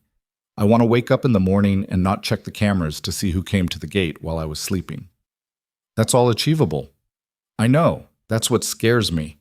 I spent so long wanting impossible things, justice, safety, Charlotte back, that I forgot how to want normal things. Normal things are harder.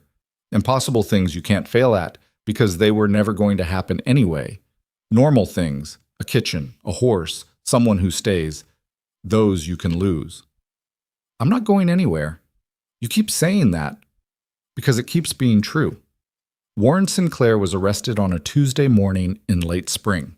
Federal marshals took him at his Dallas home. The charges were extensive. 18 counts of wire fraud, 12 counts of identity theft, 6 counts of forgery, 4 counts of tax evasion, 2 counts of witness intimidation, and 1 count that the news reports described as obstruction of justice in connection with the death of Charlotte Sinclair, a minor.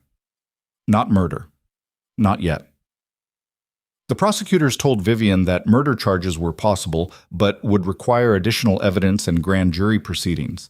The obstruction charge was what they could prove now, that Warren had interfered with the original investigation into Charlotte's death, had intimidated witnesses, had destroyed evidence. The murder itself was harder. 14 years of cover-up had done what cover-ups do. Eroded the physical evidence, scattered the witnesses, buried the truth under layers of time and silence. But Warren's journals helped. The handwritten notes that he'd kept, the ones Catherine had warned Vivian about, contained entries from the week of Charlotte's death. Not confessions exactly. Warren was too careful for that. But references. Careful clinical references to the situation with C and the need for resolution, and steps taken to protect the family's position. The kind of language a man uses when he's writing about something he did and doesn't want to name it, even to himself. Vivian read the entries in Catherine's office. Damien sat beside her. She didn't cry. She didn't shake. She read every word, turned every page, and when she was finished, she set the copies down on the desk and said, in a voice that was very quiet and very steady, he called it a situation. My sister. He called her a situation. The trial took 4 months. Vivian testified for 3 days. She was questioned, cross-examined, challenged, and attacked by Warren's defense team, a squadron of attorneys from Houston who treated her the way Warren had always treated her, like a difficult asset that needed to be managed. She didn't manage. She told the truth. She told it clearly, chronologically, without embellishment, without self-pity, without the drama that the media was hoping for. She told the jury about Charlotte's letters. She told them about the hayloft. She told them about the forged signatures and the shadow corporation and the 14 years of control and surveillance and fear.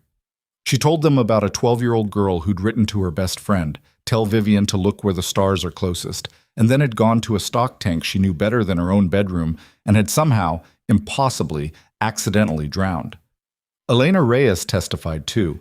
She told them about the letters, about the man who'd come to her family's house after Charlotte died, about 14 years of keeping a shoebox in her closet because throwing away a dead girl's words felt like letting the people who killed her win.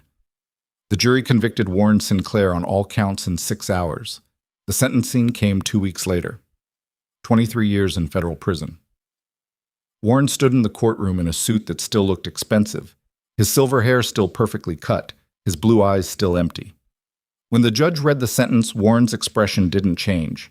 He looked at Vivian across the courtroom with the same flat assessment he'd given Damien in the hallway of the ranch, categorizing, dismissing, filing her away in the column marked irrelevant.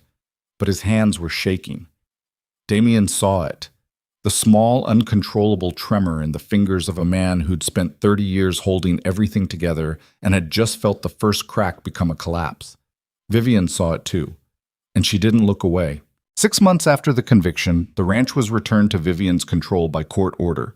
She drove out there on a Saturday morning with Damien and Ellie in the passenger seats of a new truck. Not new, but new to them. A used F-250 that Damien had found in Austin and rebuilt the transmission on himself because some habits die hard, and this one shouldn't. The gates were open when they arrived. Not the security gates, those were still there. But they were open, unlocked, standing wide in the morning sun like arms extended. Vivian had given the order the day before. No more locked gates during the day. No more cameras on the fence line. The 47 surveillance cameras had been reduced to 12, all pointed outward. None pointed at the house. Marcus had supervised the removal personally, and Damien suspected he'd enjoyed it more than he'd ever admit. Ellie ran straight to the stable. Nightfall was there. The black mare lifted her head when Ellie appeared, and what happened next was something that Damien would remember for the rest of his life. The horse walked to the fence, lowered her head, and pressed her nose against Ellie's outstretched hand. No biting, no kicking, no fuss, just a quiet, steady recognition, the way two beings acknowledge each other when the connection between them doesn't require language. "She remembers me," Ellie said. "She was waiting," Vivian said. The ranch changed over the following months. Not in the big ways. The house was still enormous. The land still stretched to the horizon. The sky was still the biggest sky in Texas. But in the small ways. The ways that mattered. The kitchen got used, badly at first, with burned meals and smoke alarms and one incident involving a Dutch oven that Damien swore he would never discuss publicly. But it got used. Food got cooked. Messes got made. The granite island that had been cold and empty the first night Damien arrived became a place where Ellie did homework and Vivian reviewed contracts and Damien spread out blueprints for the workshop he was building in the converted barn. Because that's what he did. He converted the main barn, not Charlotte's barn. That one stayed untouched. A memorial that nobody had to designate because everyone understood, into a welding and fabrication workshop. Professional equipment, proper ventilation, a client list that started with local ranchers and grew steadily into something larger. Structural repairs, custom metalwork, the kind of jobs that used every skill he had and paid well enough that the debt started shrinking instead of growing. He wasn't rich. He didn't want to be. He wanted to build things and fix things and come home at the end of the day to a kitchen that smelled like slightly burned food and a daughter who was reading books 3 grades above her level and a woman who still walked barefoot on stone floors, but who had, somewhere along the way, stopped looking like she was bracing for impact. Vivian created the foundation in Charlotte's name, the Charlotte Sinclair Foundation, dedicated to protecting vulnerable children and supporting struggling single-parent families. She funded it with a significant portion of the assets recovered from Warren Shadow Corporation, money that had been stolen from her family, laundered through shell companies, and hidden for 14 years. Turning stolen money into something that helped people felt, she told Damien, like the only thing that made sense. Elena Reyes became the foundation's first director. She moved from San Antonio to a small house on the ranch property, one of the foreman's quarters that Damien renovated, because renovating things was what he did. And she brought with her the same quiet strength she'd carried for 14 years. The shoebox of letters went to the foundation's office, where they were framed and displayed on a wall that Vivian visited every morning before she started work. Marcus stayed. He stayed because the job was different now. Not guarding a prisoner, not maintaining a cage, but protecting a family. A real one. The kind where an 8-year-old girl teaches you the NATO phonetic alphabet and calls you by your first name and tells you, with the unfiltered honesty that only children possess, that you'd look less scary if you smiled more. He smiled more. On a Saturday evening in late autumn, Damien sat on the porch of the ranch house, the porch where he and Vivian had stood in the dark after running from the east barn, pressed against the stone wall, listening for the Suburban's engine, and watched the sun drop below the West Texas horizon. The sky went from blue to gold to deep red, and the land turned dark and soft, and the stars began appearing one by one, filling the enormous space above him with the cold, distant, beautiful light that Charlotte Sinclair had loved. Ellie was in the stable, feeding Nightfall an apple. Marcus was sitting in a chair by the front door, reading a novel that Ellie had recommended, and that he would later describe reluctantly as not terrible. Vivian was inside, on the phone with Catherine Hartwell, discussing the final disposition of the company assets and the restructuring of Sinclair Holdings under new independent management. The door opened behind him. Vivian came out, barefoot as always, and sat down in the chair next to his. She'd been on the phone for an hour, and her voice was slightly hoarse, and she looked tired in the normal way that people look tired. The end of a long day kind, not the end of a long decade kind. Catherine says the restructuring should be complete by spring. New board, new management, independent oversight. Warren's trust is being dissolved. Good. She also said the prosecutors are moving forward with the murder charge. Grand jury next month. Damien looked at her. How do you feel about that? I feel like it should have happened 14 years ago. I feel like my sister should be alive. I feel like my mother should have lived long enough to see Warren answer for what he did. I feel angry and sad and relieved and guilty, all at the same time, and I don't know which one to sit with. All of them. That's the only option that works. That sounds exhausting. It is, but it's honest. And honest is better than numb. She reached over and took his hand. Not dramatically. Not in the way that happens in stories where everything is timed and lit and scripted. She just reached over and took it, the way a person does when they've decided that the space between two chairs is too wide, and the simplest solution is a hand. Her fingers were cold. They were always cold. One of the many small, imperfect details that Damien had cataloged over the months. Cold fingers, a tendency to burn food, a habit of walking into rooms and forgetting why she'd come, a laugh that was still rare but getting less so, a way of standing at windows and looking at landscapes as if she were seeing them for the first time, even though she'd been looking at them her whole life. She wasn't perfect. She was difficult and guarded and sometimes sharp in ways that left marks. She worked too much and slept too little and had a relationship with vulnerability that was, at best, adversarial. She made decisions without consulting anyone and then was surprised when people had opinions about those decisions. She was learning, slowly, imperfectly, the way everyone learns. Damien wasn't perfect either. He was stubborn and proud and had a tendency to carry things alone when he should ask for help. He spent too much time in the workshop and not enough time sitting still. He talked to his dead wife sometimes, late at night, standing in the driveway the way he used to in Hargrove, telling Sarah about the day, about Ellie, about the woman he'd met during a storm who was nothing like Sarah and wasn't trying to be. He didn't know if that was healthy. He didn't know if it mattered. Ellie came running across the yard, covered in hay and horsehair, the rabbit dangling from one hand. Nightfall ate the whole apple, core and everything. Is that okay? Can horses eat apple cores? I feel like I should have researched this before I gave it to her. Horses can eat apple cores, Vivian said. You're sure? I almost became a veterinarian, I'm sure. Ellie climbed onto Damien's lap. She was getting big for this, 8 going on 9, long-legged, all elbows and knees, but she fit, the way she'd always fit, curled against his chest with her head under his chin and the rabbit pressed between them. Daddy? Yeah, Bug? Are we staying? He looked at Vivian. She looked at him. The sky behind her was darkening, the last light fading, the stars coming out in their millions, close and bright and steady. "Yeah," he said. "We're staying." Ellie nodded against his chest. "Good. Because I already told my teacher I live on a ranch and she didn't believe me and I need to prove it." "That's your reason?" "I have other reasons, but that's the urgent one." The three of them sat on the porch as the night came in. Marcus went inside at some point, and the lights in the house turned on behind them, warm and amber, throwing long rectangles of gold across the stone. Somewhere in the stable, nightfall made a sound. Low, contented, the sound of an animal that had stopped waiting. Here's the thing about people who have been broken. They don't get fixed. Not really. Not the way a fence gets fixed, or a roof gets sealed, or a transmission gets rebuilt.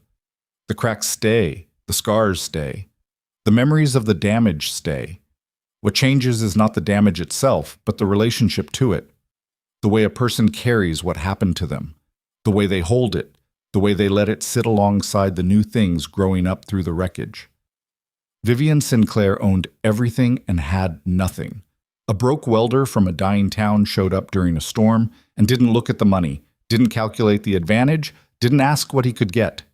He looked at the woman, and the woman, for the first time in 14 years, let herself be seen. That's not a love story. Or maybe it is.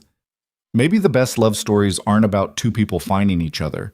Maybe they're about two people who were both drowning, in different oceans, for different reasons, and who happened to reach the surface at the same time, in the same place, gasping for the same air. Damian Carter arrived at Sinclair Ranch looking for a paycheck. He found a dead girl's truth hidden in a hayloft, a billionaire trapped in a cage made of leverage and fear, and a reason to stop just surviving and start building something worth keeping. Vivian Sinclair spent 14 years behind locked gates and surveillance cameras, waiting for someone brave enough to ask the questions nobody else would ask. She didn't find a hero. She found a tired man with a rusted toolbox and a daughter who talked to horses and a refusal, bone deep and immovable, to walk away from things that were broken. Neither of them saved the other. That's not how it works. That's not how anything works. They just decided, separately and together, that the truth was worth more than safety, that love was worth more than control, and that the bravest thing a person can do isn't fight. It's stay. Stay when it's hard. Stay when it's dangerous. Stay when every rational calculation says to run. On the porch, Ellie fell asleep. Damian carried her inside the way he always did. Vivian followed, barefoot on stone floors that were finally, after all these years, warm. The gates stayed open, the stars burned overhead, and somewhere in the house, in a room that used to be a study and was now just a room, no ghosts, no locked drawers, no shadows that nobody talked about, a framed photograph sat on a bookshelf. Two girls on a fence rail, squinting into the sun, arms around each other, smiling like the future was something to look forward to. Charlotte would have been 26. She would have been extraordinary. She would have done things that mattered and loved people who deserved it, and written letters that made the world feel smaller and kinder and more honest. She didn't get that chance. But her words survived, her truth survived, and the sister she left behind finally stopped carrying it alone. That's the story. Not of a billionaire and a welder, not of money and poverty, power and helplessness, but of a 12-year-old girl who hid the truth where the stars are closest, and the people who found it, and what they built from the wreckage of everything that tried to keep it buried.